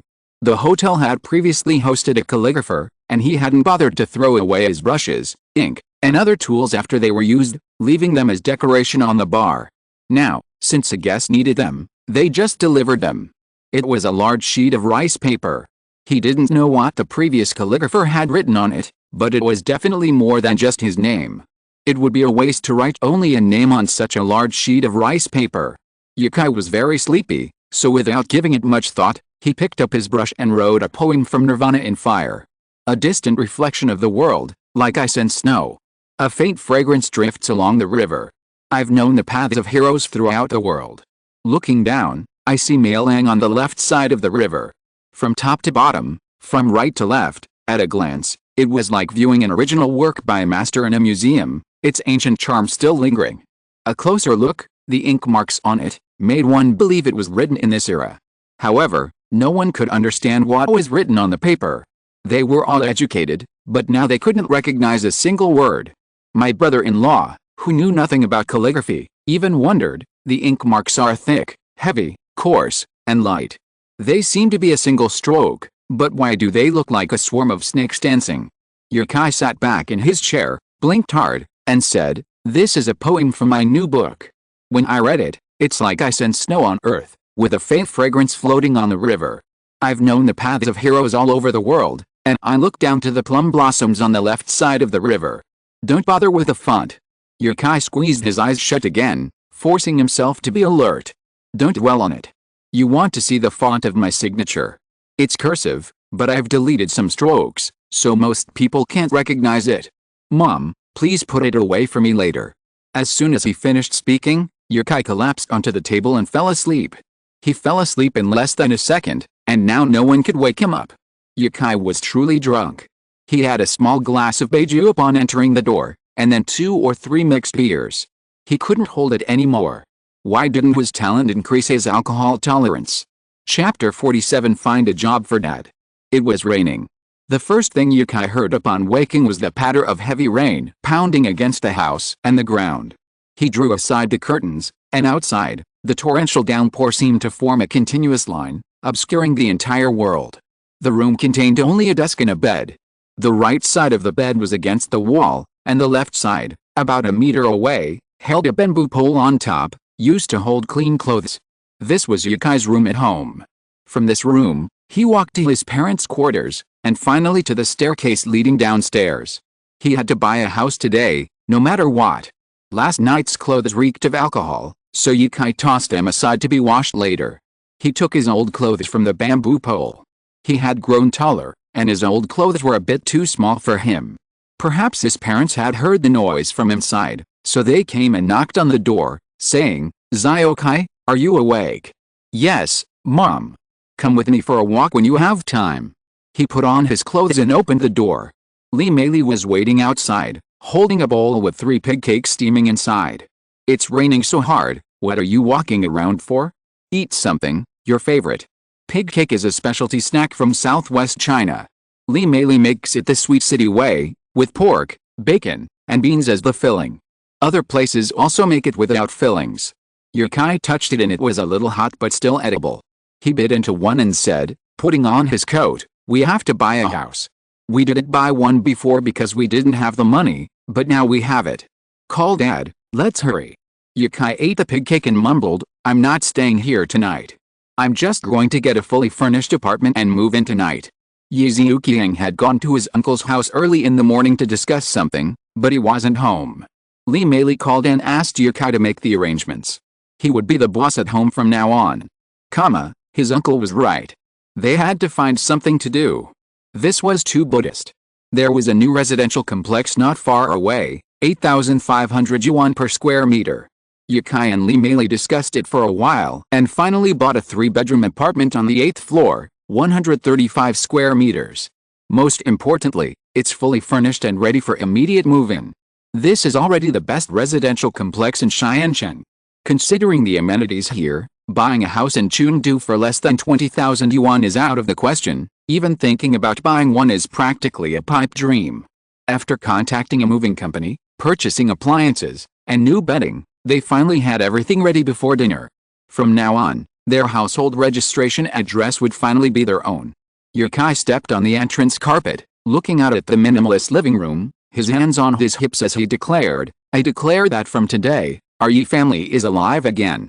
Yizuki snorted behind him and entered with Li Liping, carrying tableware. Following them were his uncle and aunt, though his brother-in-law was unable to attend due to overtime. A dinner was always a crucial ceremony for moving into a new home, a crucial one in ancient times. But the only people the Yi family could invite were Li Dashan's family. Grandpa and Grandma passed away early, and my uncle had left the city when he was young, having had no news for decades. My grandfather had also arrived in Xiancheng alone, with few relatives on either side. Lee Meili personally prepared the first meal of the new home. Although she hadn't been cooking for a long time, the skill, once learned, was unforgettable. Cooking skills never change, so tonight's meal was still as delicious as ever. Ziokai, Li Dashan said, your father and I have been discussing it all day and have decided to go into the beverage business together. I ruined Liju yogurt, but now we have a new product. We'll provide the product, you'll provide the funding, and we'll start a new company. You'll get 70% of the shares, Liju 30%. If you don't want to be in charge, let your father take over. Of course, give it to my dad. He's the one who's been general manager, Yukai said. How much does it cost? I can't afford it right now. I have to wait until the royalties arrive in December. Since Li Dashan had stated the profit-sharing ratio and his father hadn't refused, it meant that his father had at least tacitly agreed to it. Yukai didn't argue with Li Dashan. About 5 million, okay? It's not a rush if I can't come up with it now. 1 or 2 million will be enough to build the factory. Yukai nodded. That's fine, I still have over 2 million. Let's do the preliminary work first. But what kind of beverage are you making? Isn't Liju good enough? A sports drink called Hulan. Hulan. Li Dashan's Liju company started out by copying the Wahaha yogurt trend and eventually developed its own independent brand. But to be frank, it's still a township enterprise, a flop. Annual revenue probably less than 400,000.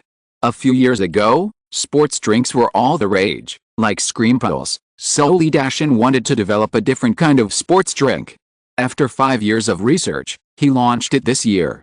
Liju's sales were declining, and Li Dashan had to make a last-ditch effort.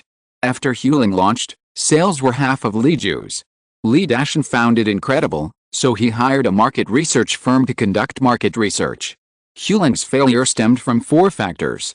First, distribution. Li Dashan's capabilities limited him to distributing the product within Sweet City, leaving him unable to expand beyond the city, let alone penetrate other markets. Second, advertising. Due to lack of funds, Tiger Dragon launched with virtually no publicity, leaving many people unfamiliar with the drink. Third, there was the taste.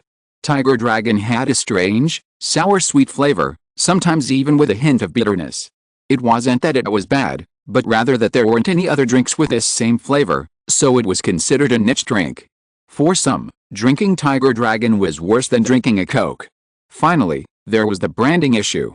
Liju Company also had Liju yogurt, but its shoddy packaging and low price made people feel that Tiger Dragon was also a tacky drink, too lowbrow. So, thanks to Yukai's current financial resources, he decided to hand Tiger Dragon over to Yukai while continuing to run Liju yogurt. Lee Dashin had asked his daughter last night and learned that Yukai was now a popular best-selling author, a songwriter, and an acquaintance of celebrities like Wang Dafeng and Zhang Zi. He himself served as a publicity stunt. After dinner, several people went for a walk on the street, and Yukai was taken to a retail store by Lee Dashin. He took out 2 bottles of drinks. One was a boxed Liju, with a light pink package and a cow pattern, which looked a bit like the style of the 90s. The other bottle was Hulan, and the packaging was still not good looking. The hole was red, and the liquid inside was yellow. Yukai tasted it. He had never had this kind of drink before, but he felt that the taste was okay. Lee Dashin said, "How is it?" "There are many elements in this drink. I also added taurine and caffeine.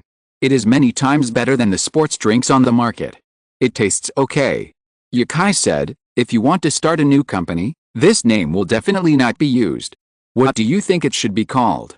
"What do you think?" Lee Dashin asked. "King Niu." Qing represents hope and vitality. "I hope that people who drink King Niu will have the wildness and mental strength of a bull." "That's settled. The registered company will be called King Niu Food." Chapter 48 Character Song. In just a few days, with Lee Dashin's help, a beverage production plant was established from scratch. Yukai also leveraged his strengths to design a trademark in product design. The image depicts 2 powerful fighting bulls approaching at top speed, leaping mid-air and about to collide. The meaning is simple, even the most uneducated can sense a sense of vitality. The design of the Green Bull also maximizes the Green Bull brand's appeal. Yukai abandoned plastic bottles for canned beverages, reducing volume while increasing the price. Tiger Dragon, originally priced at 2.5 yuan, now costs 6 yuan a can. The Green Bull's primary function is not taste but effectiveness, so volume is unimportant to him. Price, for consumers, isn't necessarily the best. A few yuan more doesn't matter. The key to raising the price is to differentiate it from other beverages, demonstrating that while it's expensive and in small quantities, the benefits are far superior. After completing the trademark, Yukai left Sweet City and returned to Hunan Television. The first breath of air after getting off the plane chilled Yukai's warm nose. He quickly put on his mask and headed out, looking for a warm taxi. Although not a big star, he was still occasionally recognized without his mask, making him look like a debut star. He first met with Zhang Zi, then contacted the production team, and then discussed the next songs in the hotel. "What is the process for this competition, and what kind of songs are needed?" Yukai asked. The production crew hadn't arrived yet, so the two chatted casually. Zhang Zi said, "It's the guest singers. You'll lead the first round, with 2 going to the first or 3 going to the second. Once you advance, you'll sing in the second round, which we'll sing on our own." Zhang Zi glanced nervously around and said in a low voice, "I actually suspect there's something fishy going on. The singers I'm competing against can't sing, aren't good looking, and aren't big stars, but they always manage to stay in the next round. So I don't expect to advance, but I have to disgust her. If you have any good songs, just bring them out. Even your Galway girl is fine." Yukai hesitated and said, "I don't really know if my songs are any good. I write them based on my feelings, and I don't know how they'll turn out until I sing them. The only song that could be considered the best right now, Galway Girl, was written unconsciously by Yukai while drunk. And it was a song he didn't want to sing when he was alone." "Then what will you sing?" Zhang Zi asked. "You can sing a duet or sing solo. That's the whole point of having guest singers. I actually wanted to sing a character song from the novel, but this is a solo, and the style is relatively unique to the market. I'm not sure how it will be received." Zhang Zi pumped her fist in encouragement. "If you want to do it, just go for it. At least you've written so many songs and haven't failed yet, so I trust you." "Thank you," Yukai said. The production crew arrived quickly. 4 of them, one carrying a huge camera, and a smartly dressed young man handed Yukai and Zhang Zi a miniature microphone each. "Let's talk about the songs," he said. "Songs? We've already discussed that." The 2 sat at the table, and Zhang Zi was the first to break the silence, asking, "What's the style of your songs?" "Style?" Yukai paused, trying to describe his song. "I was writing a novel called Nirvana in Fire, and the idea for a character song came to me. The lyrics sound very much like Song Dynasty poetry, and the melody has a very ancient feel. So it's a Chinese-style song? How did you come up with it?" "No one writes songs like that anymore," Zhang Zi asked curiously. "It's been a while since I've heard Chinese-style songs." The last time they were popular was in the 1990s, the golden age of Hong Kong films, when many excellent Chinese-style songs emerged. Iron Blood and Loyal Heart and Man Should Be Self-Reliant both fall into this category. But it seems that after the millennium, with the decline of the Hong Kong film era, the popularity of Chinese-style songs also declined. Later generations tried to imitate them, but few succeeded. It's not a martial arts style. How about humming it for you first? Yukai asked. Zhang Zi nodded and said, okay. They were just chatting casually now. The program team only recorded footage and might not use it yet. The finals were so busy, there was no time to show behind-the-scenes footage. Yukai hummed the melody of the song, but there were no lyrics. When the song ended, Zhang Zi frowned and said, your song, how should I put it? It's nice, of course, but why does it have a Zen vibe? I hadn't noticed that before, but now that Zhang Zi mentioned it, there really was a hint of it. But the overall style is still Chinese. Yukai hasn't traveled much, and his songwriting is always limited to the snowy regions and Ireland. Traveling more places should improve his style. Let's leave after this competition is over. China is too cold, and Yukai wants to find a warmer place to stay for a month before returning for the Spring Festival. After recording the material at the hotel, the production crew escorted the two of them to the TV station. Today's rehearsal was a separate one, with only the group participating. Singer is one of the few entertainment programs that formalizes the competition. In other words, if you want to be the ultimate winner, it's crucial to keep your songs secret from the others. Usually, the other groups won't know what songs the others will sing until the day of the competition. Talk to the band first, then try them out. Music director Liang Wei nodded thoughtfully and said to Yukai, your songs are more mature than before, and your singing is much better. It seems you've been practicing. The songs are good, but I'm worried the audience won't understand, Liang Wei said. Yukai smiled sheepishly. Although this song contains many stories, it's not difficult to understand. All you need to do is read a novel I wrote. So you're here to advertise? Haha, no problem. I'll talk to the director and tell you what the book is called, the one about the immortal sword. No, it's a new book called Nirvana in Fire. I'll give you a copy when it's printed. There were 5 rehearsals in total, allowing the band to get familiar with the accompaniment of the song and Yukai to get familiar with the stage. After one more rehearsal, it was time to perform live. Time was still tight. After Yukai and his group finished rehearsing, there was another group to rehearse. Liang Wei didn't get off work until after 10 o'clock in the evening. After returning home, he couldn't stop thinking about the song Yukai sang. Never mind that the sky's boundless and the sea has no shore, even if the journey home takes 10,000 years. Let's not talk about the song first, the lyrics are so well written. If you're listening to this novel on a channel other than Fanfic World, it means they downloaded and uploaded it without effort. We cordially invite you to visit our channel, Mundo Fanfic Novelis. There you'll find the original version of this story and you can explore many other novels of various genres. We're waiting for you to immerse yourself in a world of incredible novels. Chapter 49, Battle of the Kings of Songs. A week flew by amidst intensive preparations. Since this was his first time performing on stage, Yukai was under constant pressure.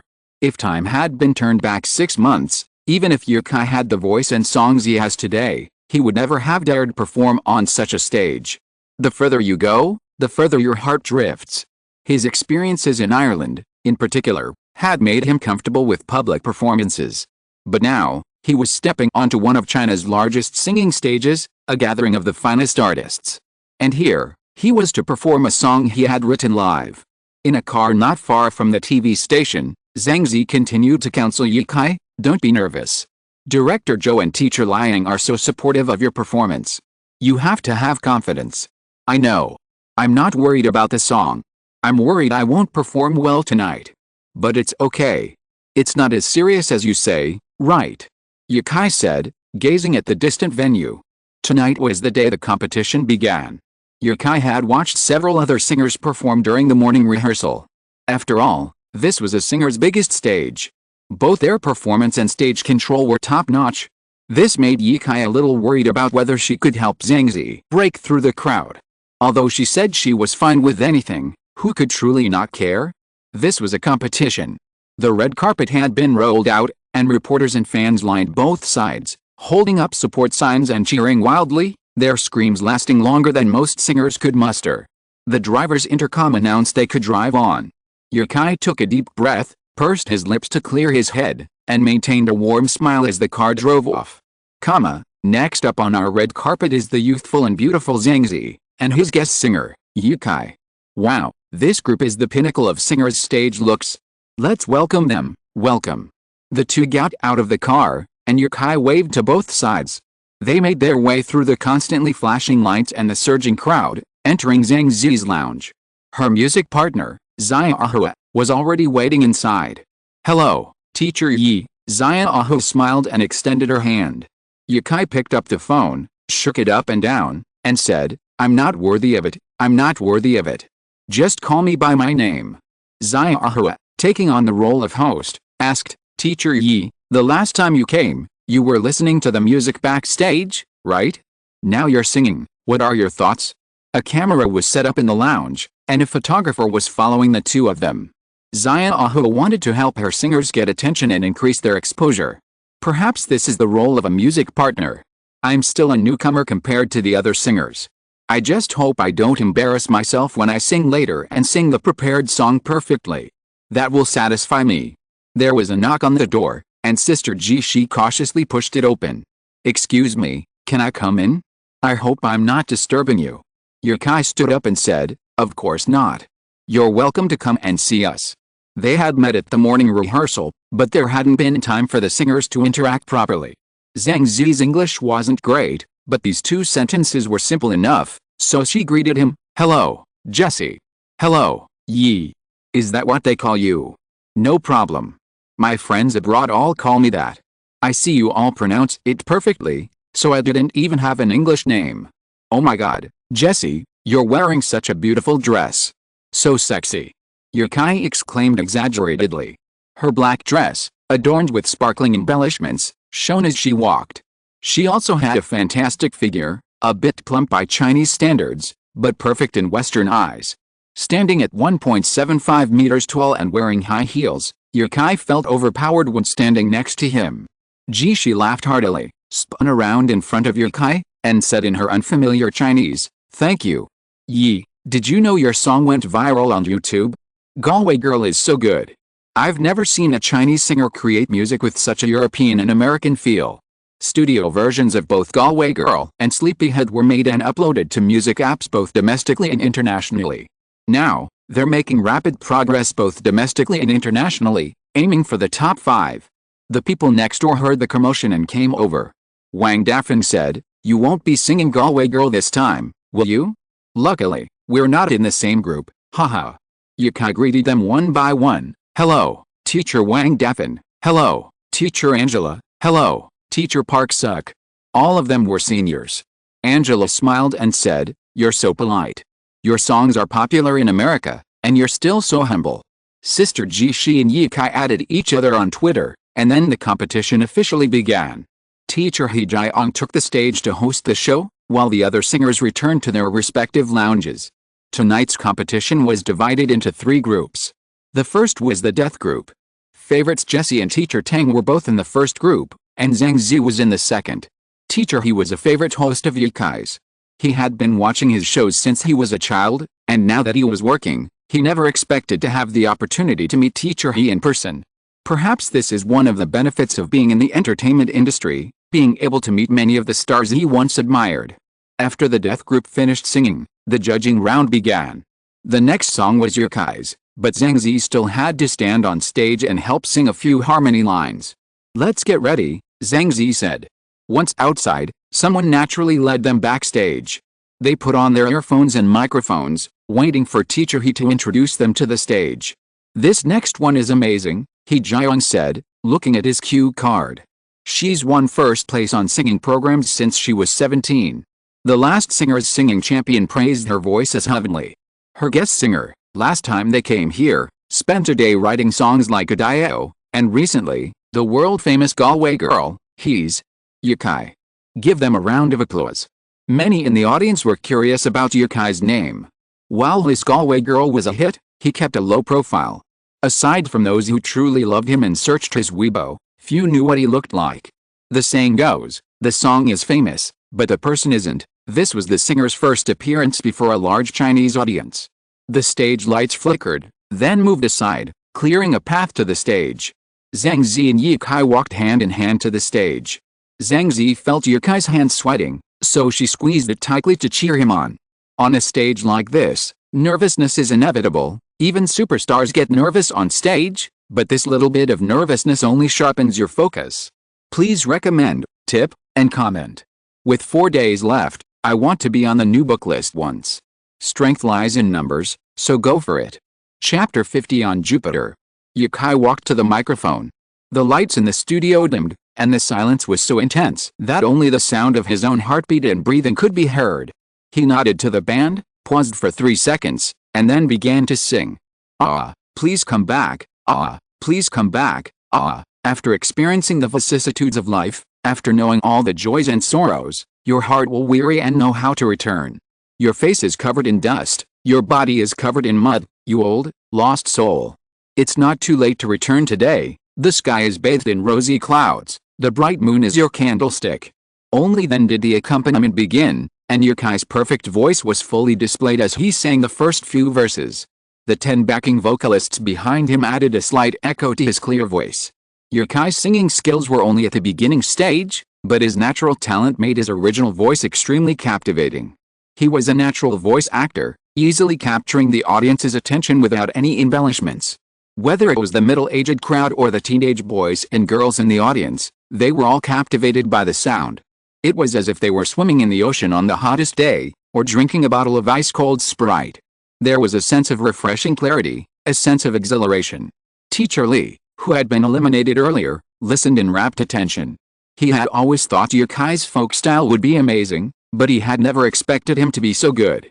At the end of the song, the accompaniment stopped, leaving only the vocals singing the chorus, and Ye Kai unfurled the final verse. The Kangling River, flowing westward, is vast and majestic. A bright moon hangs over it, illuminating countless past events. The Kangling River, flowing eastward, is vast and boundless. Who admires the bright moon on the river, who listens to the river's mighty roar? When the lights returned to illuminate the entire studio, the audience stood and applauded. They hadn't yet fully grasped the song, but Ye Kai's voice was undoubtedly the greatest surprise of the day. Someone suddenly realized something and said, "That's the person who sang that Sleepyhead song. Her voice is beautiful. But why do I feel like she performs even better live than in the studio? I love Galway Girl so much. I never thought it would be sung by someone from China. She's so handsome, has a beautiful voice, and writes such a great song. Oh my god, the production team has found a gem. I'm a fan." After the song, Ye Kai waved and walked out of the studio with Zhang Zi, but they could still hear the long, lingering applause from inside. The female host approached with a microphone and asked, "Ye Kai, this is your first time on stage as a singer. How are you feeling?" "It feels great. I was completely immersed in the song while I was singing. This is the most comfortable singing experience I've ever had. The singer's equipment was amazing. I heard the sound system was the best of any program in the country." It seemed his words were not empty words. Hunan TV had truly invested heavily. "This song is so different from the current songs. How did you come up with it?" Ye Kai knew this was his chance to advertise. This was a line orchestrated by the director. "I wrote a historical novel called Nirvana in Fire, and this song is a character song I wrote for one of the characters. Since it's a historical drama, I thought using a pop song wouldn't be a good fit, so I wrote this. A song for a character in a novel? That's amazing. What about Zhang Zi? How did you feel?" Zhang Zi took the microphone and said, "Ye Kai sang beautifully. I've always wanted to sing on the same stage with Ye Kai, and now my dream has come true. Go for it." The host also said, "Go for it." On the stage, He Jiang smiled as the audience continued to applaud. Finally, he jokingly said, "That's enough. Everyone's leaving. You should stop. Don't your hands hurt?" The audience roared, but the applause gradually died down. There were singers to come. The singers backstage were almost as shocked as the audience after watching Ye Kai's performance, but the audience was still focused on Ye Kai's voice, while the singers were focused on the style of the song. On Jupiter? Isn't he writing a historical novel? Why that name? This song has a touch of folk, a touch of Chinese style, and a touch of pop. It should be a mess, but I didn't expect Ye Kai to blend them so well. Wang Dafeng nodded and said, "The lyrics are the perfect touch? Haha, he's still advertising it. Is this a character song from a novel? I'm kind of itching to read it. What should I do?" "Me too," Angela agreed. "You can sense the character's charm from the lyrics. His life is like a poem. I really want to savor it." "He's here." Zhang Zi walked in, followed by Yukai and Xia Ahua. Zhang Zi greeted everyone, and Yukai followed closely. This was the second time he had done this today.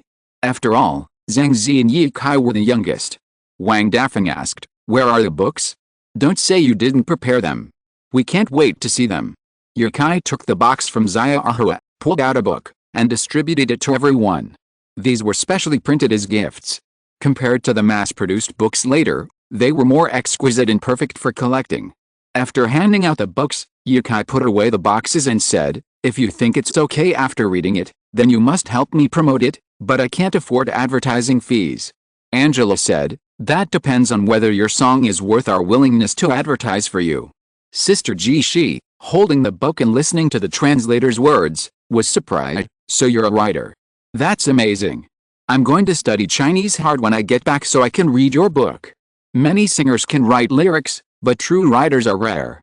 If they publish books, most of them produce rubbish, just to attract fans' money. But Yukai is not one of them. The singers present all knew Yukai. They knew that he had recently published a book that became a bestseller after only a month, proving himself an author. So many of them spoke sincerely. They really wanted to see who could convince Yukai to write such a song for them. Everyone settled down on the sofa to watch the next singers' performances. Aside from the first group, the remaining two groups, including Yukai's group, relied on guest singers to win. Yukai was finally relieved after seeing this. It was the same for all of us. The person Zhang Zi was facing was called He Xianshan, a pure new singer, a blank slate, and no one knew him before he stepped on the stage. The guest singer she invited was called Liu Dong, a second-tier singer. The audience voted overwhelmingly, and Zhang Zi surpassed He Xianshan by a large margin and entered the second round. Yukai had nothing to do after that, and sat in the big lounge chatting with others and watching the show. Zhang Zi used a big trick and adapted one of her famous songs, and Yukai also helped to make a lot of changes, but in the end she still regretted not winning the championship. She only won 4th place, and the champion this time was Jessie J. End of this chapter. Thank you very much for reaching the end. Don't forget to like. Looking for more exclusive content and immediate access? Subscribe to our Patreon. Remember, every like, subscription, or donation encourages us to continue. Thanks to everyone. See you in the next video.